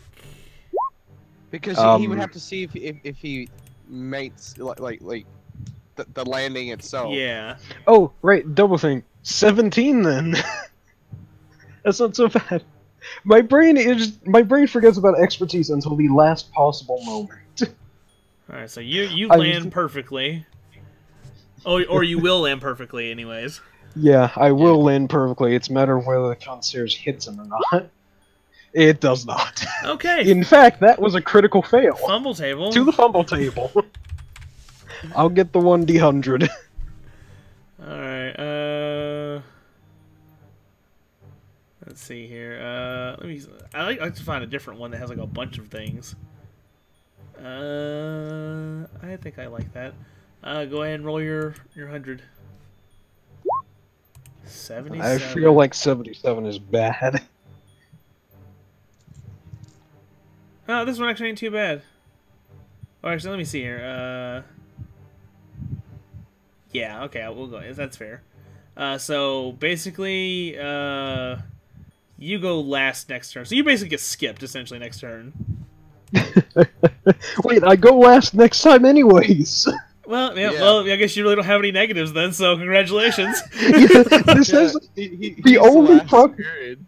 Yeah, the only problem about this is that I missed. That's it. Yeah, and honestly, that is like some of the stuff is pretty bad. So you leave it. I know. There's like so much better stuff. There's one where you break your weapon. You could just make him roll again. Like if you rolled like an 81 to 100, nothing would have happened. And then, but if you like rolled lower, the lower you roll, the worse they start getting, I guess. Yeah. Oh, that's how it figures out. Like you would have taken half damage or something. Like. Alright. Oh, either way, Reprisal's got nothing to do because nobody's jumps down taking really any damage. cool, and then he like swings his blade. No, and he's pretty like, much. oh, I guess. No, I didn't even swing it. I was trying to do a downward lunge with it while falling, and basically I missed and stabbed the ground. And so, I will say it's like lodged there a little bit, but like it's just like soft ground, so you can just pull it right back out. Yeah, it's like maybe half an inch deep into the floor. It doesn't take much effort. It's just like, alright, oh, that didn't work, and that's his turn. So, Varus, it is your turn. Okay. Reprisal like starts on so much cool stuff, and then it just inevitably fails. He's the Dempsey of this group. Yeah. Huh. You know, I've been like my perception and my investigation and everything. I've actually been rolling those wrong. Oh, really? We seem to have a tendency of doing that. Well, see, I have expertise, and so I got to choose 2 of my skill proficiencies, and I think it was perception and investigation that I chose. Those 2, I actually did to double my proficiency bonus for any of my ability checks. Okay, so like for your perception, you would have 4. Yeah. Plus 4. Okay, gotcha. Or, well, it would be, yeah. So, yeah, it would be plus 4 for each of those instead of 2. That's pretty handy. Anyways, yeah, I was just going through my my things here to see if there was anything extra that I could do this turn. Like, I completely forgot that I have a thing called fancy footwork, which basically allows me to so like I just attacked that ghoul. If I were to say move here, that ghoul can't attack me for a attack of opportunity Oh, okay. because it allows me to attack and slip away basically. Oh, that's pretty neat. Yeah, so it's amazing what you find when you read. Um, so Varus, he's going to attack the ghoul again Okay. with his daggers. All right, it hits.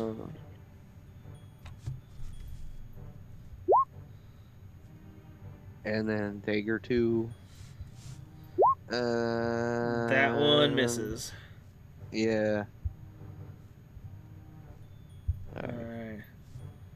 You're And, slowly whittling away on him, though. I'm actually going to use a bonus action Mm-hmm.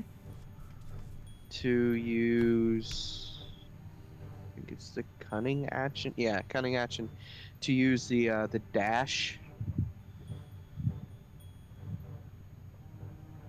Because that's like a thing, right? It's like dash, disengage, and hide are the actions that you can take. I believe so. Yeah. So he's actually going to. Well, actually, no. You know what? I'm just gonna stay where I'm at because it would make any sense. Dash would make sense if I was going to like run at an enemy and then attack it. So never mind. I am my turn. All right, so it is a Siegfried. Oh, whoops! I moved him. Let's move that back there. There we go. Siegfried. All right. Take that, you rotten bastard! This is what you hear Varus say. Right. Well then, I think it's time to finish this. He's gonna cast Firebolt, and he's gonna use a sorcery point to cast Twin Dispel on it as well, so he can hit a second target with another Firebolt that does the same damage. Okay, I'll say that I'll say you are just barely in view of that guy if you're going to use it on him.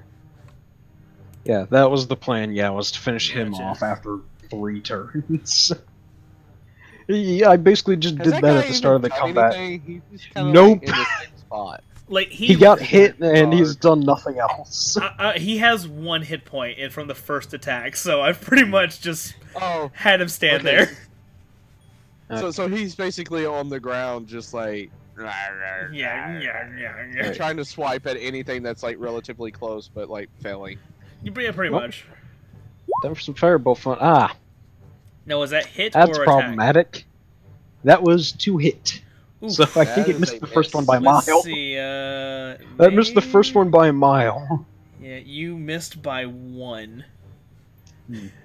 Alrighty. Well, I get to target the other one as well, so let's hope that one hits. That one hits! Okay, I think I may have just finished off the wounded one. Yeah. Oh. Yeah, I think he's dead.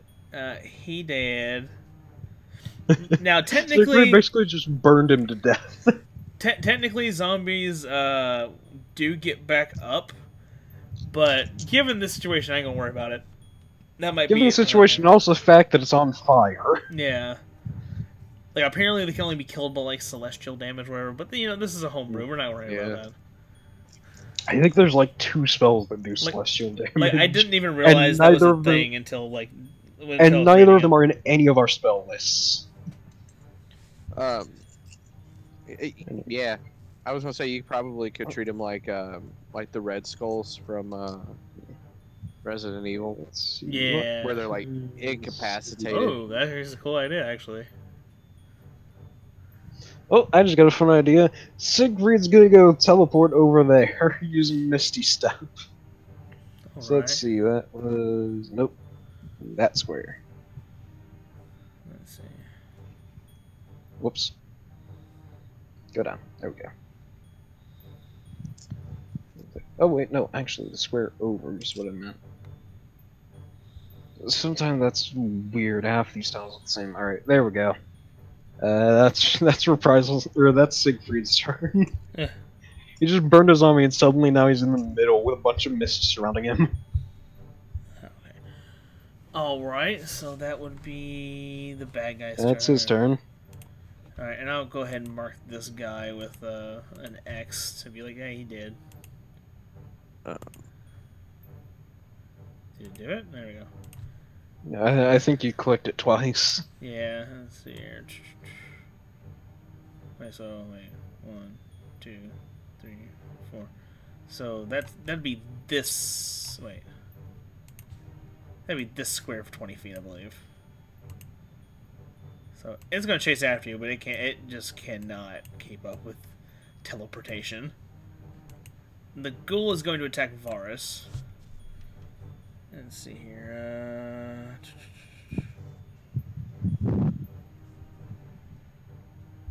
Let me click on him real quick. He's going to try to claw at you again. Let's see, so what is his stuff I gotta do? It's... Alright, it's a d20 plus 1. Oh wait, is there a 2 hit? Oh, it's plus 2 to hit, but it's still 2 weak, so whatever. Yeah. Well, This thing's been kind of sad. It's like it was like the strongest out of all of them, and it's just not doing shit. oh, did it try to charge Siegfried again? This one is, but it's too far away. This one just keeps missing all of his turns. The freaking ghoul. I kind of feel bad for him. All right. Well, He he's just cannot up catch a against break. arguably the strongest character currently right now. He's up against the one guy that's like really hard to hit, even though he's only got an AC of 12. All right. So 'Cause he just stacks on everything. Siegfried is the nuke. let's see here. That's zombie number 2, I believe. Yes, it is. So it's a D.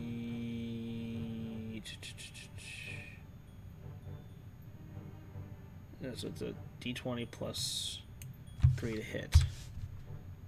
Roll. 14. Does it hit reprisal at all? Nope. Nope. 14 hits reprisal. Oh, okay.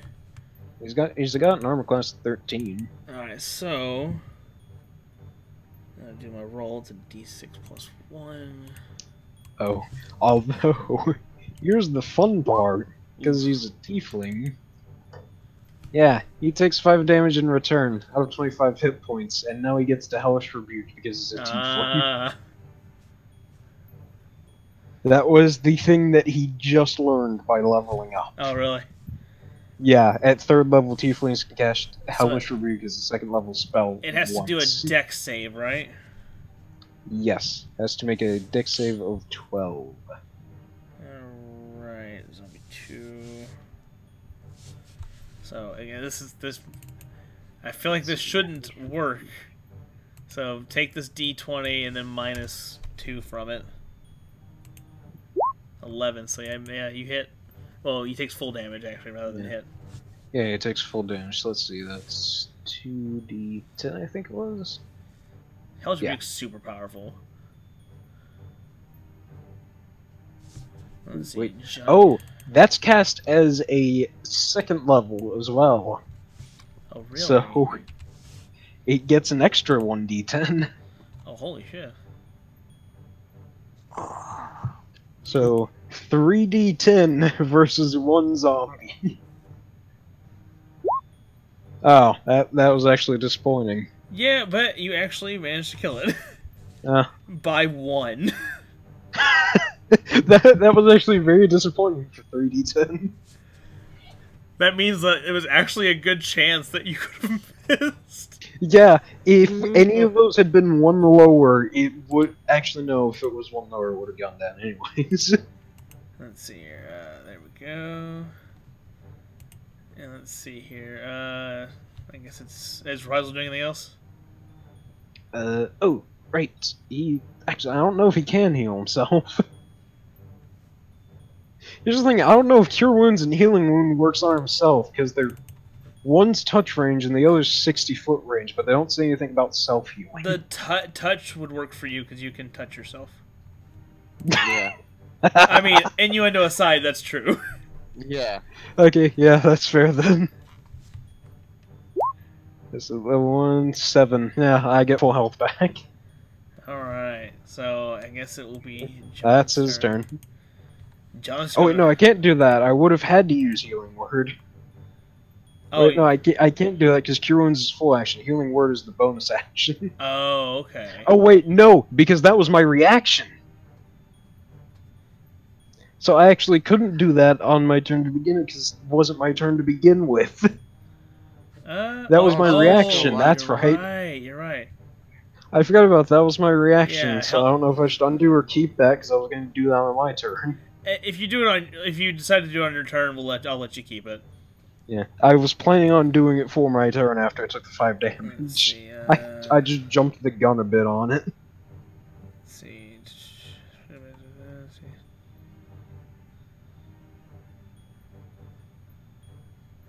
Alright, sorry, I'm just reading up on my protection from good and evil. Okay.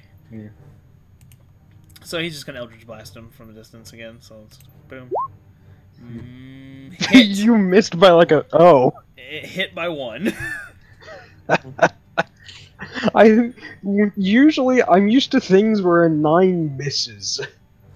So I think this is like the first enemy we fought that where a 9 hits, except for the pack of rats in the first episode. Yeah. Let's see here. In fact, the pack of rats were like, I don't know how, but you kept missing a pack of rats. Oh god, it was so frustrating. It's like I stomp on the ground, you miss. Yeah, the rats like scurried away from your boot. Alright, and that one is down. And John's like, suck it! he's like holding up spears, like, yeah! And you guys can just kind of hear him from around the corner. And it'll be Reprisal's turn. Okay. Vars? Oh, no, dang. No, thought, Reprisal. Hey, I still exist here. I think I took Yeah, both I out by kind of thought accident. that you already went, but it was just you reacting to everything. Same here, I was like, oh man, this is a long turn. Alrighty. So, yeah, so Healing Word would have been my bonus actions, so I used it. So let's see.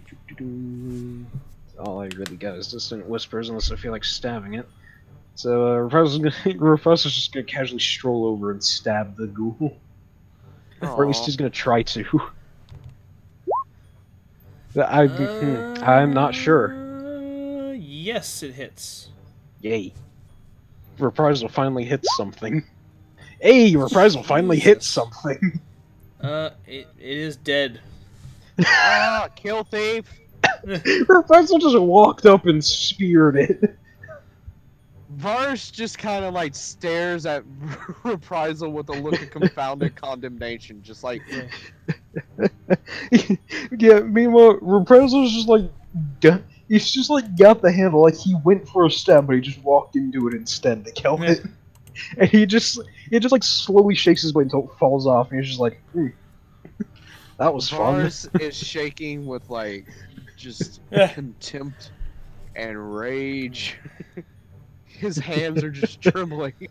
Reprisal shoots a cheeky smile his way and ends his turn. Okay, real quick. I have something I need to do. What the fuck is that? Okay. I think that was Reprisal's best kill yet. Let's see. He just walks up and stabs something. Boop.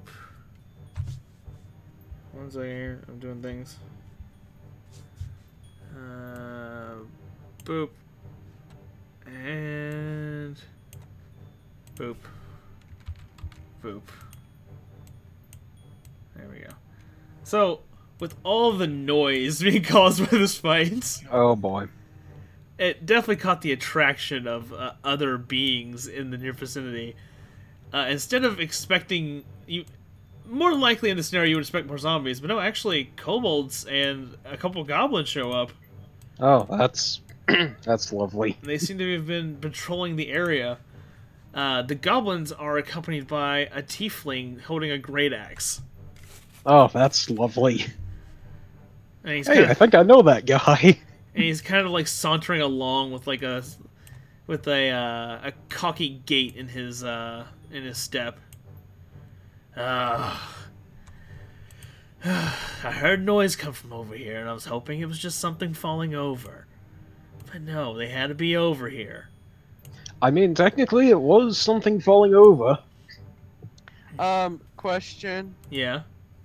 If Varus were to, say, throw a dagger at that guy, would you say that would be at advantage?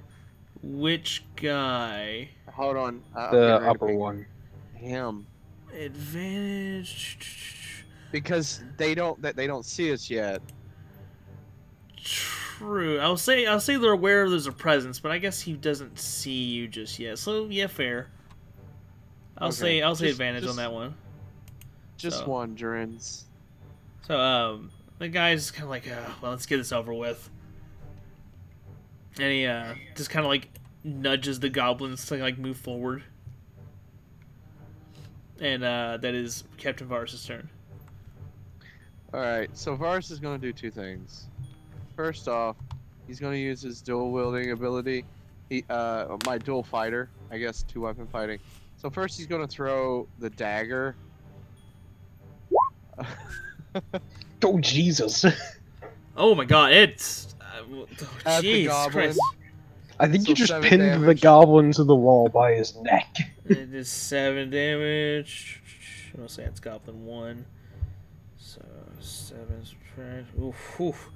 I'll also give it like, you know what, let me see something real quick.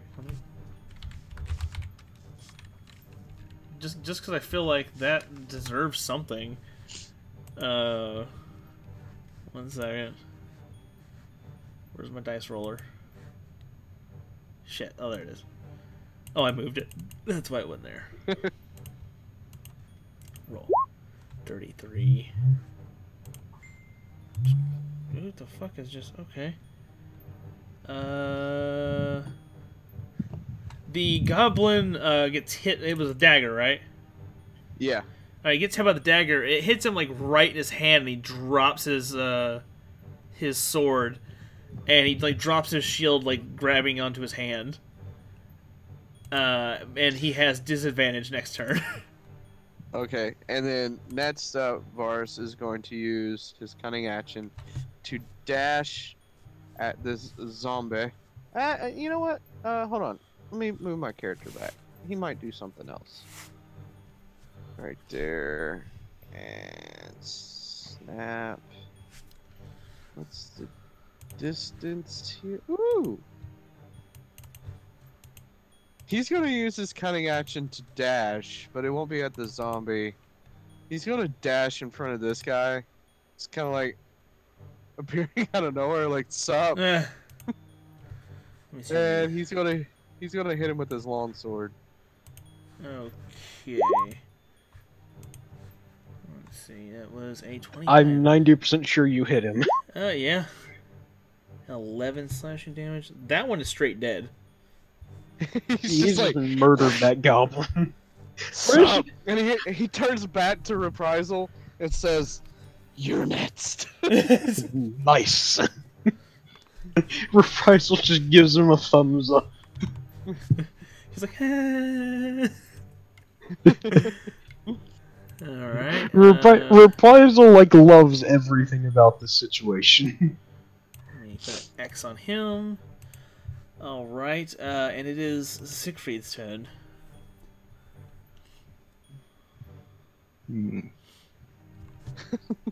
Varus just had a surprisingly badass moment. Yeah. He just like shuts the dagger. I just feel like he's staring at Reprisal the entire time he throws the dagger at the enemy. Okay. Siegfried is going to use the last 2 of his 3 sorcery points to gain a 2nd level spell slot back, and then he's going to use Misty Step to teleport back up to the roof, and that's going to be his turn. Because that was actually technically 2 bonus actions, so that was a full action basically. Okay. Wait, so Because it takes a bonus action to turn sorcery points into spell slots, and then Misty Step is another bonus action. So I'm just calling that a full action, and that's just it. Gotcha. Okay, so it will be the bad guy's turn. Ooh. So Siegfried just basically turned into mist and reappeared up on a roof. So let's see here. Which is funny because he basically just left Reprisal with a zombie. Alright, so that was that. Okay. And... Oh my god, I just had an idea. So, let's see here. This fella here is actually going to walk up to Varus, and I need you to make a strength saving throw, because he's grabbing you essentially. You need to beat 21. I have a separate roll 20 open for this character.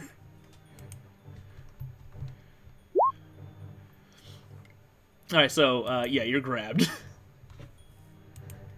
And let's see, and that will pretty much be his turn for now.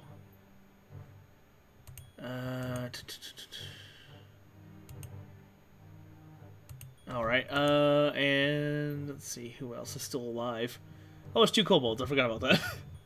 There's 2 kobolds, a goblin, and a zombie. Let's move them forward so I can actually see them. Alright, so, Jonathan's like, oh shit, there's kobolds over here! And this zombie is going to try and attack Reprisal.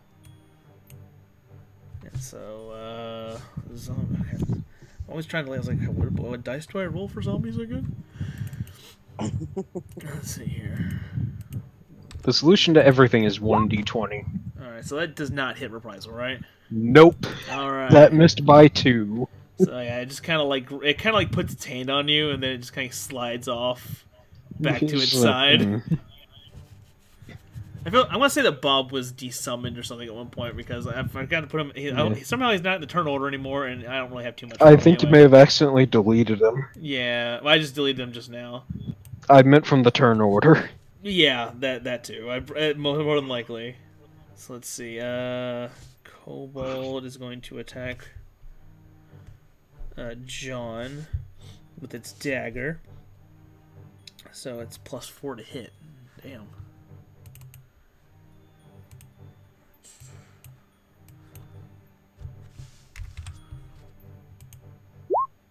Alright, well, it missed. It missed by 2. So this one's gonna go over, and since he's nearby an ally, he gets advantage now. So I'll roll that twice. Alright, so 19 definitely hits. This John's having fun back there. Yeah, like he's definitely living it up. That's a D4 for damage. Takes 3. God, why does everything that attacks John roll a 1? Literally every because time. Because it feels bad for him. Thank God he used False Life earlier, though. All it's right. because they feel bad for him. And that is the bad guy's turn. So it is John's turn.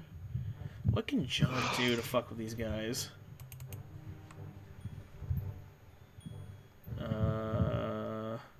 Protection from good and evil does nothing for me here. I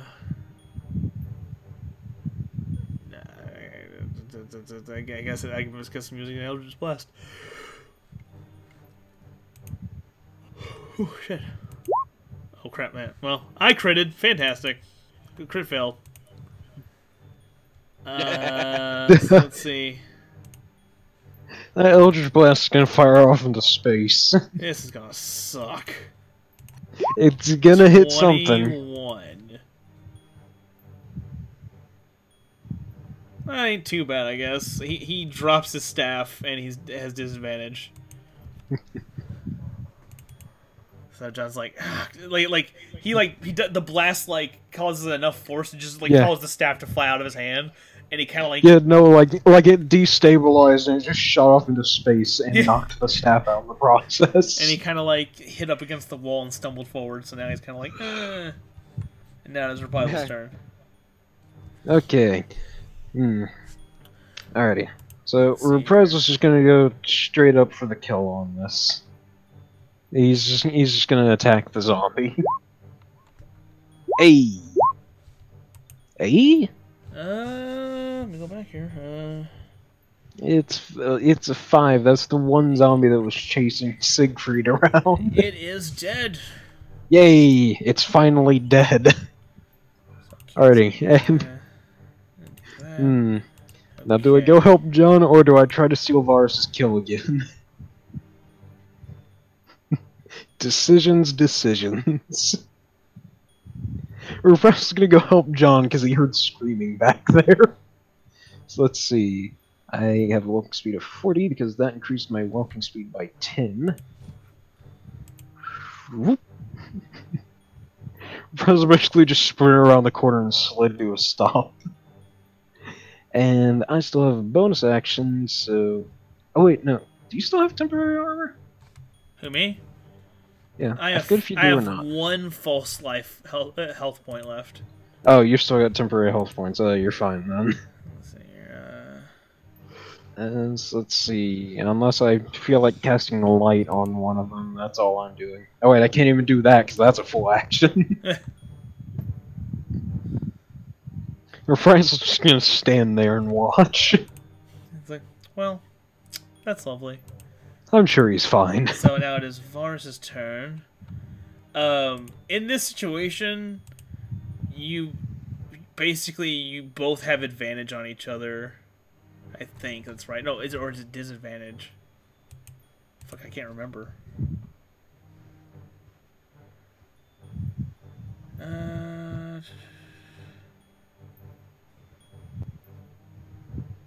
I can't remember. Okay. Crap. So Let me go back real quick.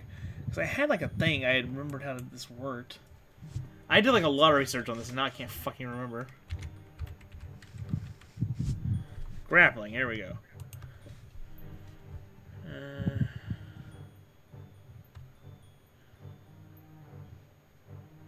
Alright, let's see. Yes, at least one. Yes. The dragon trying to makes an attack roll or a strength attack. Athletics check. Yes. We did all this. Okay. Alright, so you are in the grappled condition. See, the condition specifies things that... Grappling rules, the best part of D&D. See. At least this isn't like 3rd edition where the grappling rules had basically their own book. So, to escape a grappled creature can use its action to escape. To do so, it must succeed a strength athletics, dexterity acrobatics, and then contested by my character's strength athletics check. So I'll go ahead and roll his strength athletics check now. It is 16. It would be 16. Well, I was actually going to use dexterity. Well, yeah, no. But he has to combat with strength. Oh, okay. Like, you use your dexterity, he has to combat with strength. So if it was like a weak character that didn't have much strength, you could probably get out pretty easily. Alright, so I have to beat a 16? Yes. Okay. Make sure that's normal. So Varus is going to try to break free using his acrobatics. Damn it. Oof. So you can attack, but let me see here. You can use the attack action to what?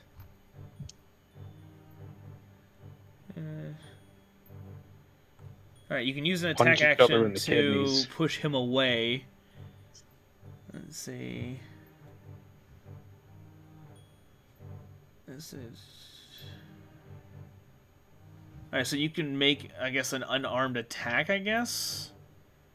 To Even push though him... I still have my weapons in my hand? Well, to push him away. Oh. An unarmed attack what would I roll for that? I'll say you can use your dexterity for it. Roll a d20 with dexterity. Well, like we'll add your +3 to it, and we'll see if that hits his AC. Oh, sorry. Hold on. I gotta add the 3. Well, I think you hit him anyway. Let me see. Yeah. Yeah, you definitely hit him. He has a very low AC. And then roll a 1d4 for damage, and you'll escape the grapple. Which I don't know if it actually does damage, but we'll say it does damage.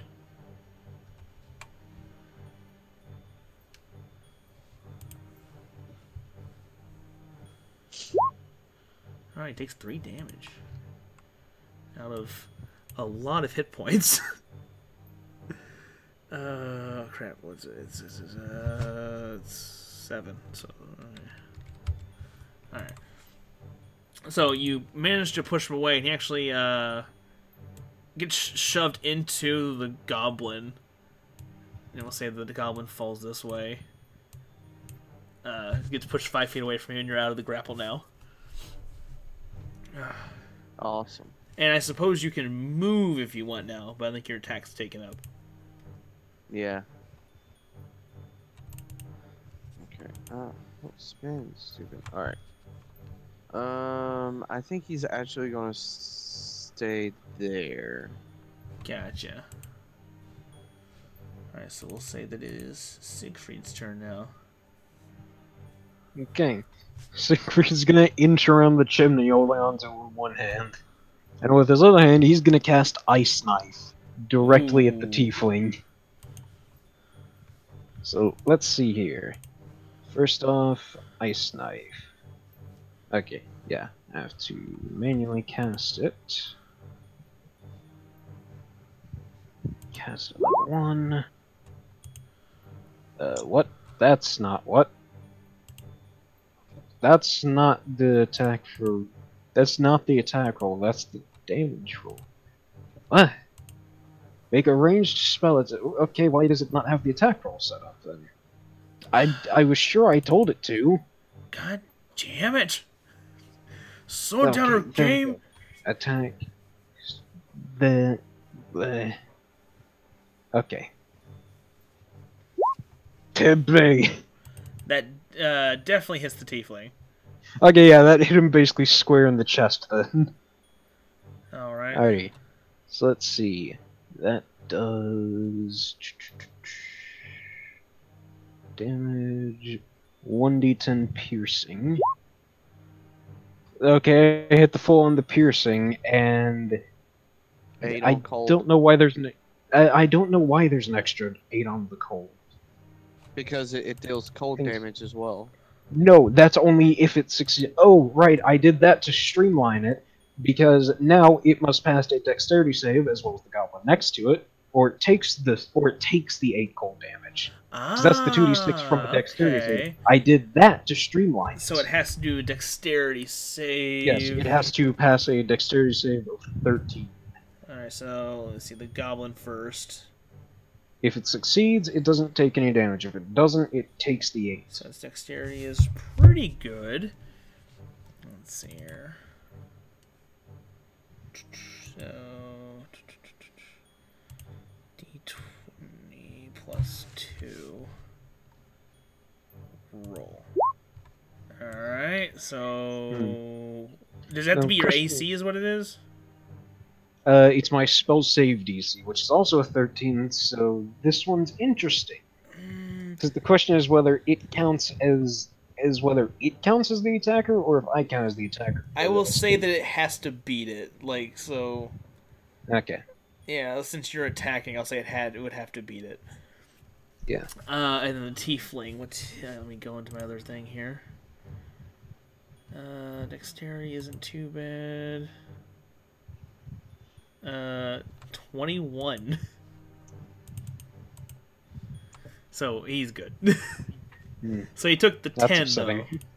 Yeah, he took 10 piercing damage That's straight to the chest. Yeah, and Siegfried's basically just gonna hang out on the roof. Alright, so... He's basically just traded positions with Reprisal. So after getting shoved back, the tiefling... Getting shoved back and taking an ice knife to the chest. The tiefling is very, very annoyed. He's very upset and he's very cold. His eyes kind of like flash red, and like his face like floods like red with blood. Just with oh how god, angry he's using rage. And he actually like hurls his great axe at Varus. I was hoping you would have Ooh. said Siegfried just so I could cast shield and Oh, deny wait. it. That's okay. He has advantage on it. So he rolled a 24. Oh, Jesus. Let's see. And, well, the damage is sad as hell. He did 2 damage. Make sure I have that set up right.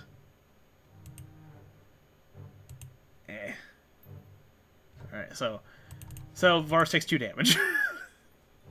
And where does the axe go from there? He threw it at him, so I'm not 100% sure what's going on.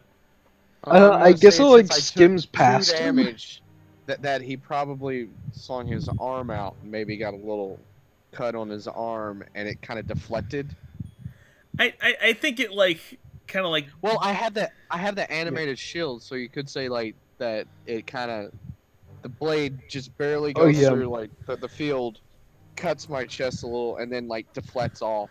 Yeah, there you go. And then maybe Yeah. I'm gonna say it falls like maybe there. Yeah, there you go, right there. That works. And then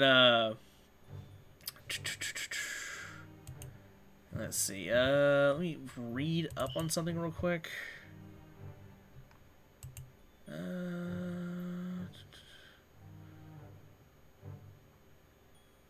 Okay, so next time I'll do that differently. The goblin will also run up and try to attack Varus. So the goblin. But he's weaponless. Oh, that's right. Well, he's gonna try and punch you then. Yeah, there you go. This is so sad. So let's see. It'll just be a 1d4 then. But I'll still give him his dexterity to his hit though. 7. Never mind. It like punches. He punches you, but he ends up like he's like shaking his hand like. And like jumping up and down. I was thinking like like when a little kid tries to punch you and you just kinda, like feel the little pat and you just kind of like what? Oh. And so the kobolds here are going to attack John. Sadly, John's just getting attacked all of a sudden. Yeah. Dang. John thought he was good after he killed that zombie, and then suddenly kobolds. Like I had like kind of predetermined like where these enemies were going to show up, so I was like, well, poor John. He is having a bad day, isn't and he? they both have advantage on him. Oh, that's the worst part. So yeah, so let's see. They're going to attack. Yeah, dexterity. So roll. So a natural 20, of course. 20, yeah, and a 5. Or is that 4 or 5 damage? Or is those both hits? These were for the goblin and the tiefling, I believe, or something. The 22 and the 5? No, the 22 and the 5 were for the kobold. They have advantage on because of their pack tactics. Yeah. Well, and that's what I was asking, if the 22 was for the hit and the 5 for the damage, or is that... It's 22 just 2 to decide which one's better, basically. Oh, okay. So, okay, you're rolling for advantage. And John takes 5 damage. Let's see, so... takes... That's a lot of damage. He has no temporary hit points now. And he has 19 actual hit points now. Well, it's a good thing Reprisal can see him. And then his other good friend, the kobold's going to attack him.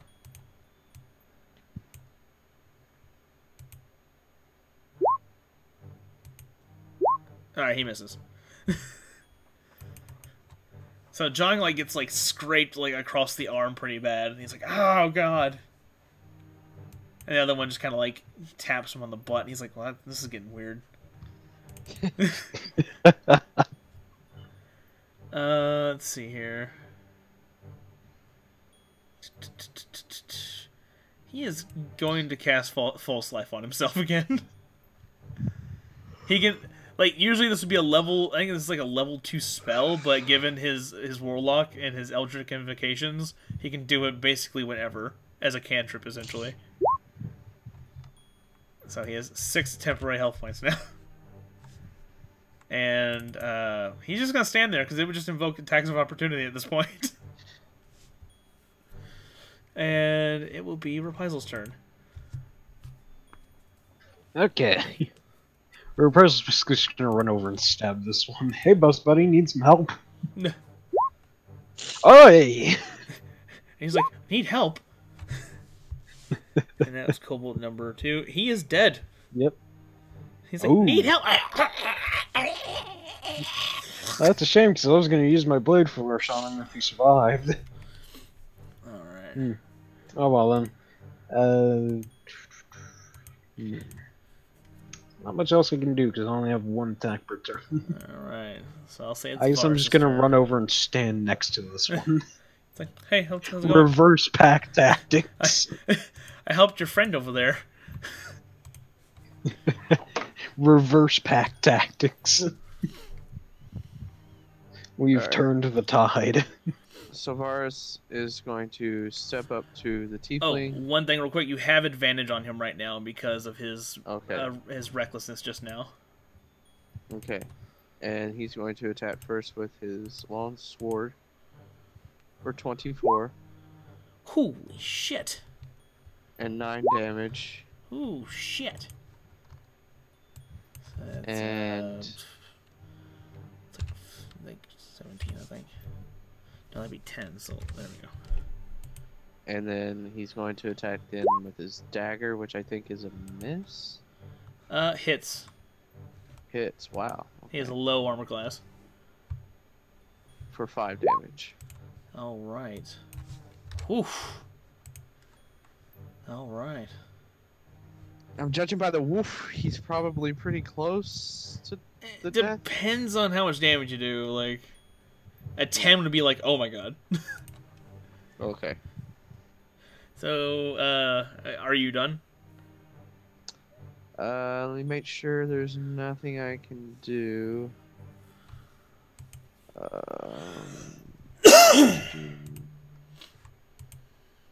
Oh, I forgot I had that. 1 second.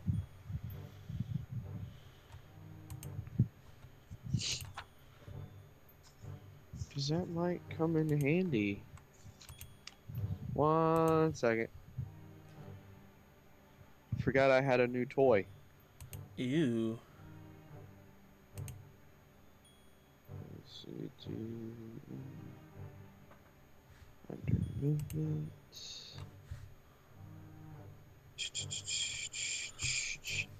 182. It's 136. That's close enough.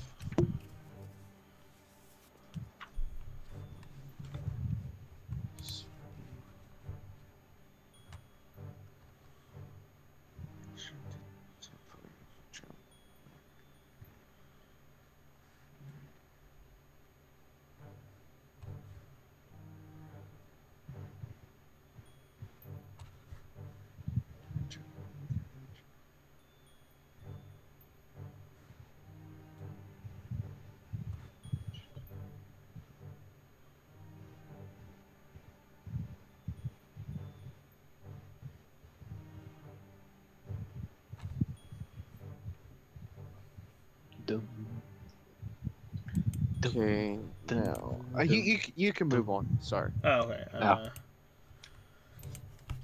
So, okay, yeah, go I don't Siegfried's think I turn. can. Yeah, that'd be Siegfried's turn then. Alrighty, let's see here. I think I still have a level 1 spell left. So... Cast a jump spell. Siegfried could be very mean about this. Very mean about it. Do I want to do that? Oh wait, no, I still have my Shadow Blade.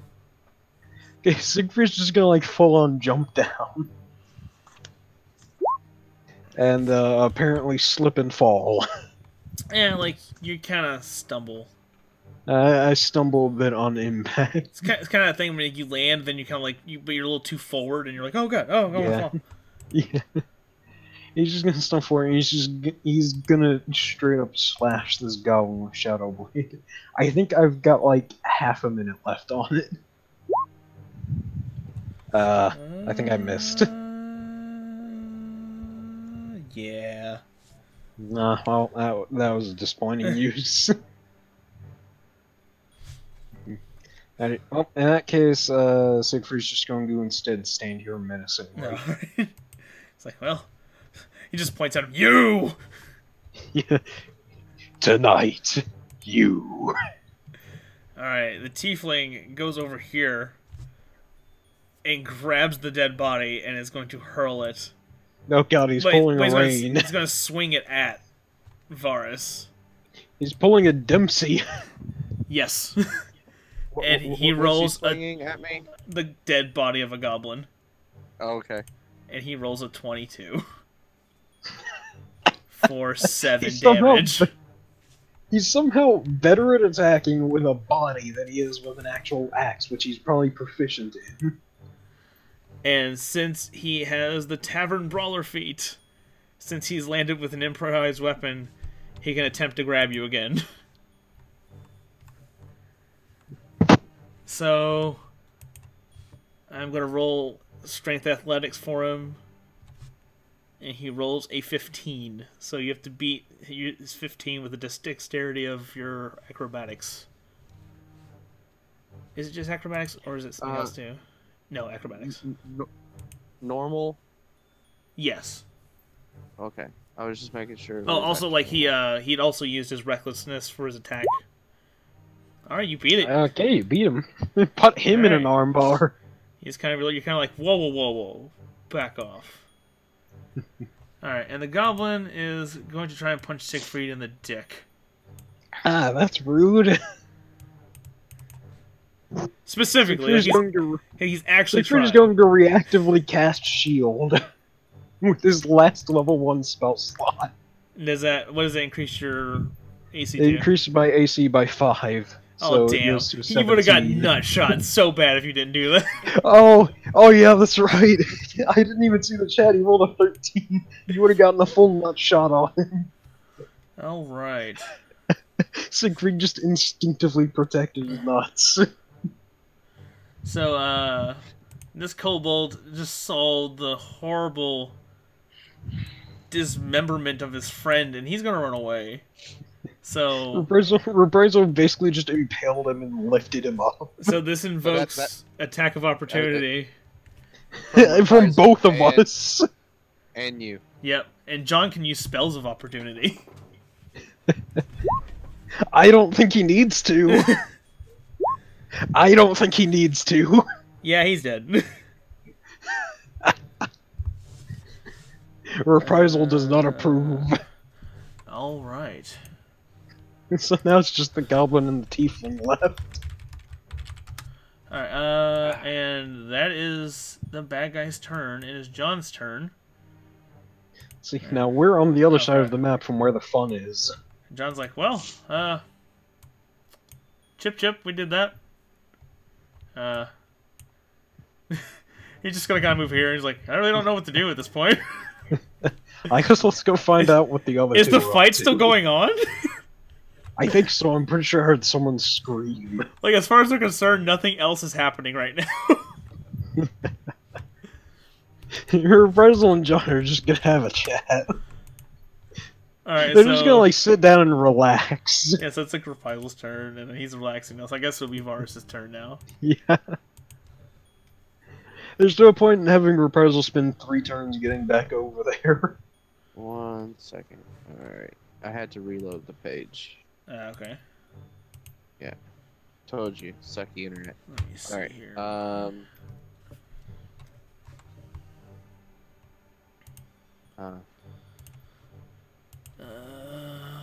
see here. Pull up my...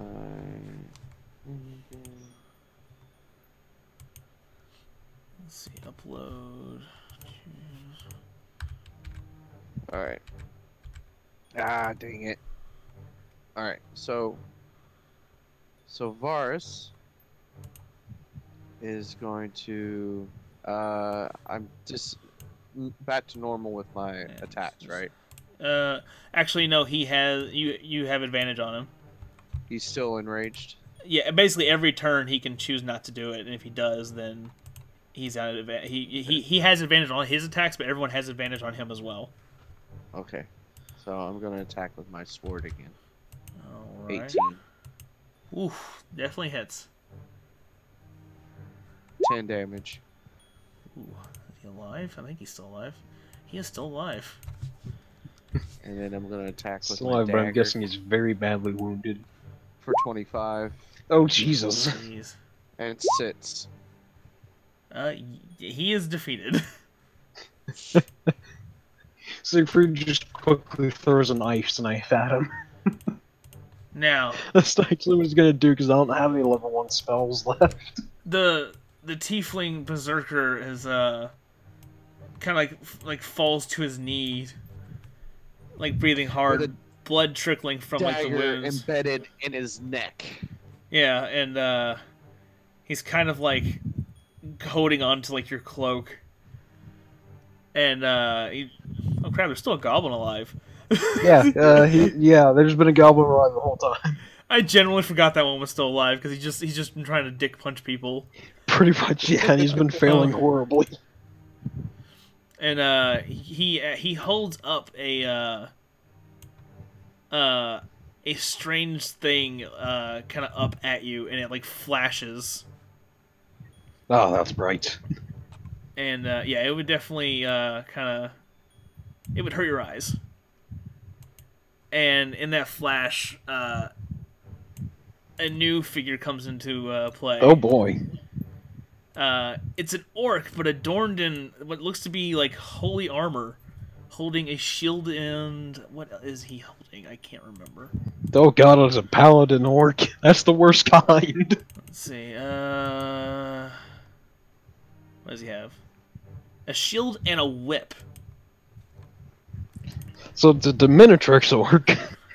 So, let me see if I can remember how to do this real quick, because whips are weird. I've basically just been clicking a pin this entire time. I wonder if that's picking up. Okay, the orc pulls his whip back and slings it at Varus. Ooh, rolls a 20. And as he does this, his whip wraps around both your hands, and he yanks both your weapons out of your hands. That's an actual ability the whip gives you. Oh, Jesus. I found that out, and I'm like, whoa, really? You know, let's see,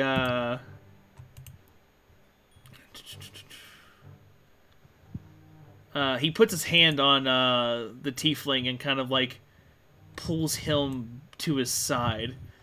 And he goes, "The game doesn't stop here." He points his he points at you like with his hand because I forgot he doesn't have a sword. He menacingly whips at you. Yeah. Let's see here. Let's see. I'm not gonna bother rolling an initiative for him. I'm more or less just gonna do this real quick. He readies an action, and I will say that it's actually it will be Varus' turn again since you're nearby. Well, as far as John and Reprisal is concerned, they're just over here like chilling. Yeah, no. Alright. So I'm gonna do something I haven't done before. Wait, are my hands still tied? No, he's pulled your weapons. That's pretty much. Then let your hands go. Alright. So, let me take this back to normal, because I'm assuming I'm not at advantage anymore.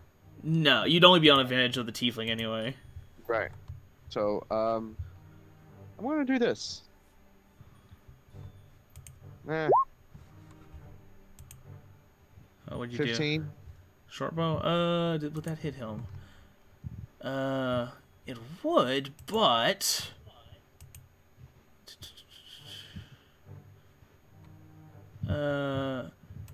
His ready action, he mutters the word defense. And his gauntlets spark blue and a shield appears. And it deflects the bow. Go ahead and roll damage, though.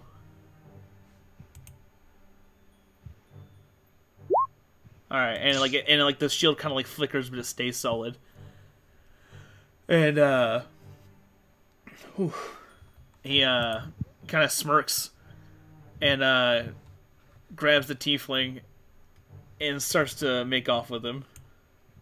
Not make out, make off. Just want to clarify. And they fade off into the city quickly.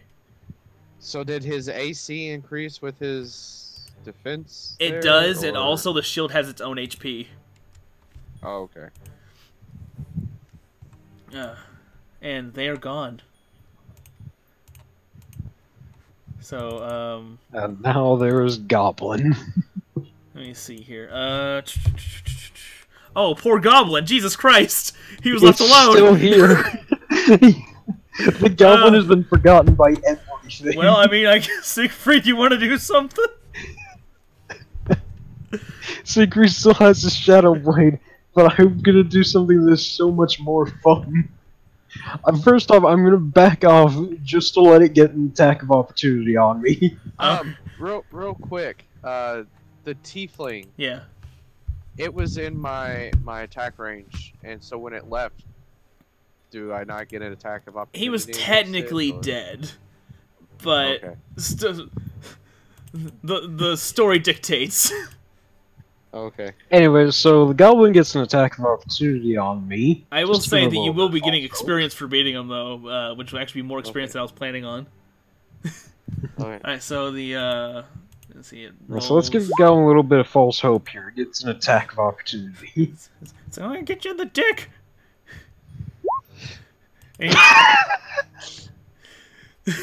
So he, like, I don't even think it knows where to aim. Like, oh no, I rolled a 20, that's his damage. Oh. So, like, he, like, hit you in the balls, but it's like that one where, like, it kind of, like, grazes, and it's just like, you're like, oh, oof, ooh, that's, that sucks. Alright, well now I'm definitely done with you. Like, you might pee blood later, but you don't realize that now. Anyways, so, let's see here. 5 points, that's a pretty hard dick punch. Yeah. Oh, I'm gonna say that's like I'm so upset because I'm so upset because I can't use Twin Dispel on the same target. I was gonna hit it with 2 firebolts, but I can't use Twin Dispel on the same target. So instead, I'm just gonna chuck an ice knife at him. I succeeded. And he is dead. I feel like the piercing damage killed him. Okay, and finish combat. Yes. God damn it. Okay, so. So that's the end of that then. Right, I'm trying to figure out how much experience this was. Okay, gotcha. All right, so the goblin like goes down, like goes like straight through the thing. It's like. And the best part is that, just for good measure, the ice knife explodes too. Like that's just a thing it does. And so, like it doesn't matter whether it hits or not; it always explodes. And so with that, you know, Final Fantasy fanfare. Da da da da da Da da da da da. We're singing 2 very different versions. So, we all gain 550 experience for that. Oh, Jesus. There's one that's actually missing, though. 1 second. Because you actually defeated the Berserker, who was actually easier than what I thought he was going to be. But he was scaled down quite a bit to make this fair. Let's see. So I'll cut it in half. So then add another 225. Oh, Jesus. So that's 775 experience. I don't know how much it takes to level up to the next level, though. It's 2,700. Oh wow, that's a nice little leap there. Yeah. Yeah, it's a big leap because 3 is when you start getting your good stuff. All right. Well, we're at mine's 8:30. Okay, and we're at a total of 17:30. You might as well just make your 17:30, I guess, Zach. That way it's all the same. Since you just started gaining experience like we did. Yeah. Let's see, so 17:30. So that poor goblin. I know, God. Alright, I was so surprised gonna go wander off and see what's happening over there. so I'll ask you guys, do you guys want to continue and have a conversation real quick, or do you think we should pick it up next time? I'd say let's pick it up next time. Yeah. I think John will walk over. This little story arc might take much longer than I even thought it was going to. Yeah. Especially since we've been waiting so long to do it, I've just been coming up with more and more ideas. Yeah. I'm thinking this one's at least 3 episodes. So question then. Yes. Are we busy tomorrow? I might. Let me see. I don't think I am. Because I'm not. I might be hanging out with a friend. Let's see. Yeah, no, I should be good, but I'll probably be playing either Battlefield 1 or I'll be doing a bunch of Gmod with some other people.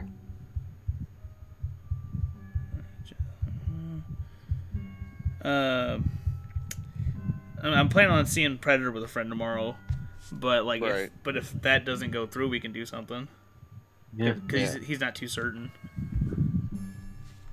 But how did you guys like this so far?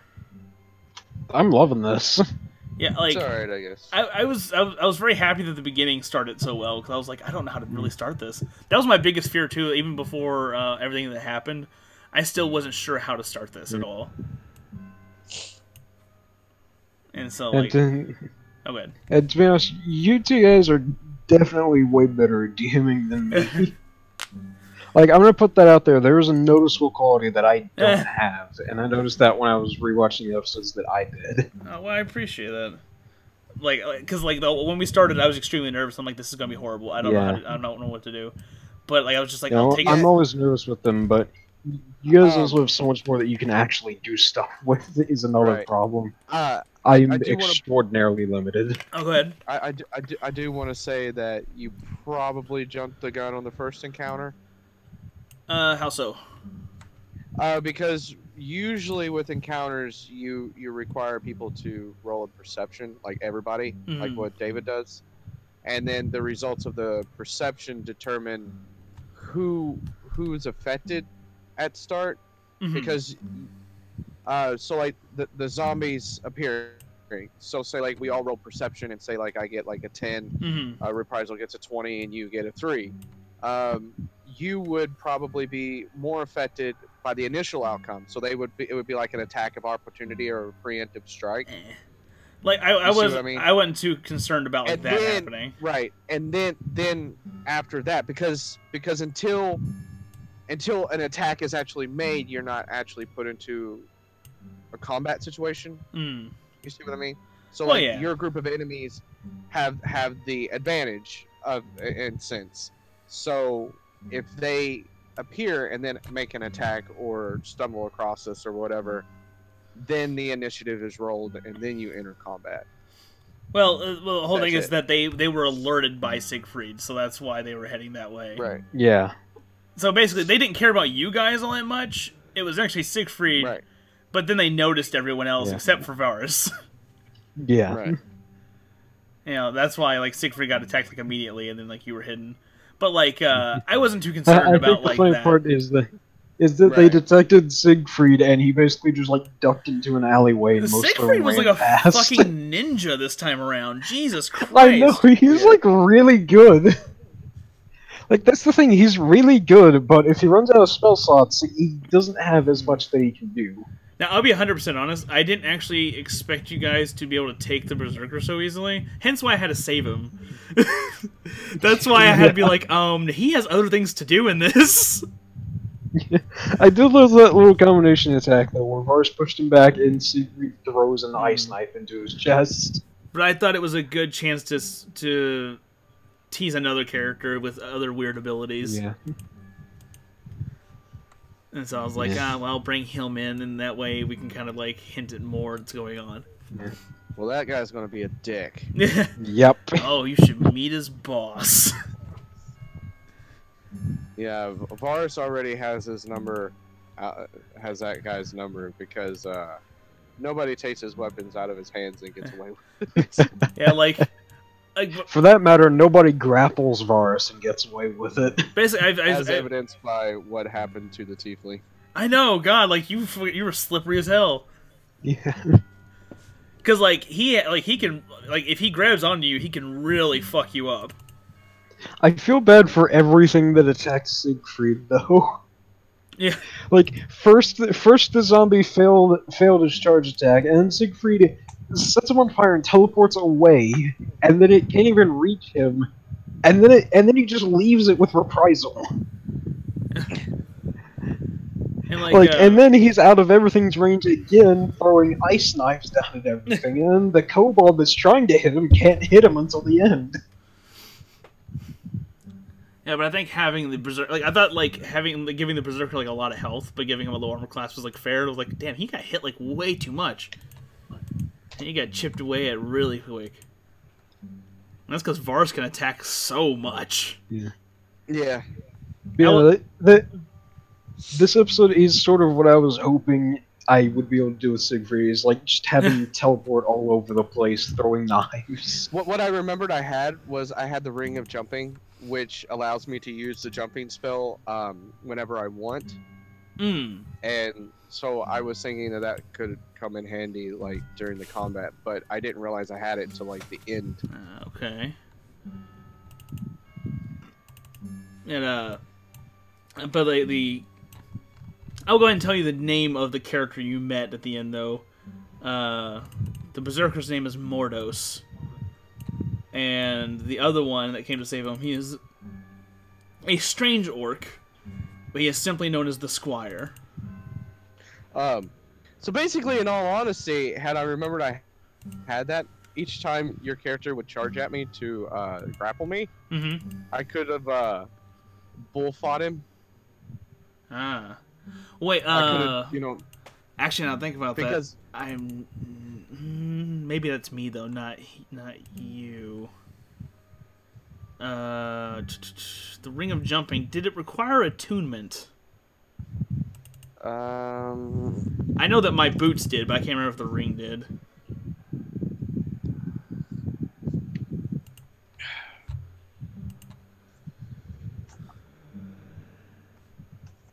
Oh, and also there will not be a rest after this, so that might play into the story next time too.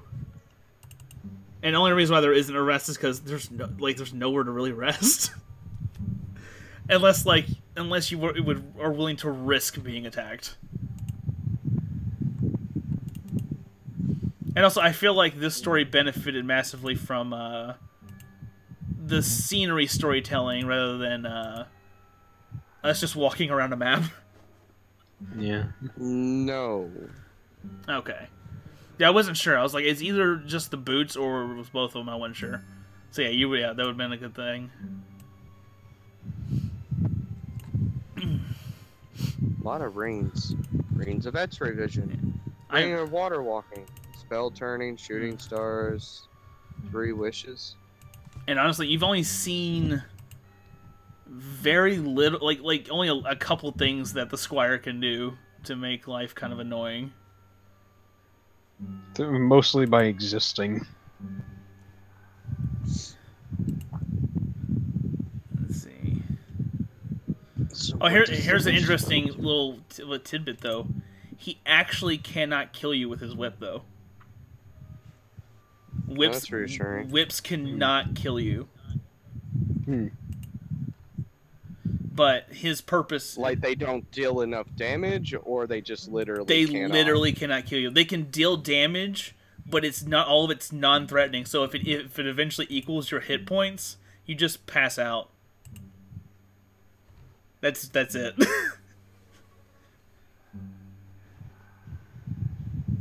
But he has like a bunch of things he can do with it, and then like he has a couple other abilities and items that help him do certain things that I wanted him to be able to do.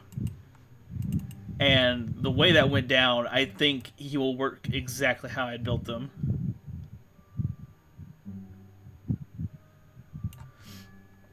And then, so now we know who the bad guy is, Sir Adamar, or at least of this area. There's a bigger bad guy somewhere else. And he has 2 minions, Mordos and the Squire. The town that he resides in is filled with zombies and various other creatures. And the reason for this is completely unknown. So, thank you guys for watching the stream. I don't know if you guys knew I was still streaming or not. But, No. And we'll see you guys on the other side, and come back for next time, because I'm actually really excited to continue this now. Yeah. Alright, and...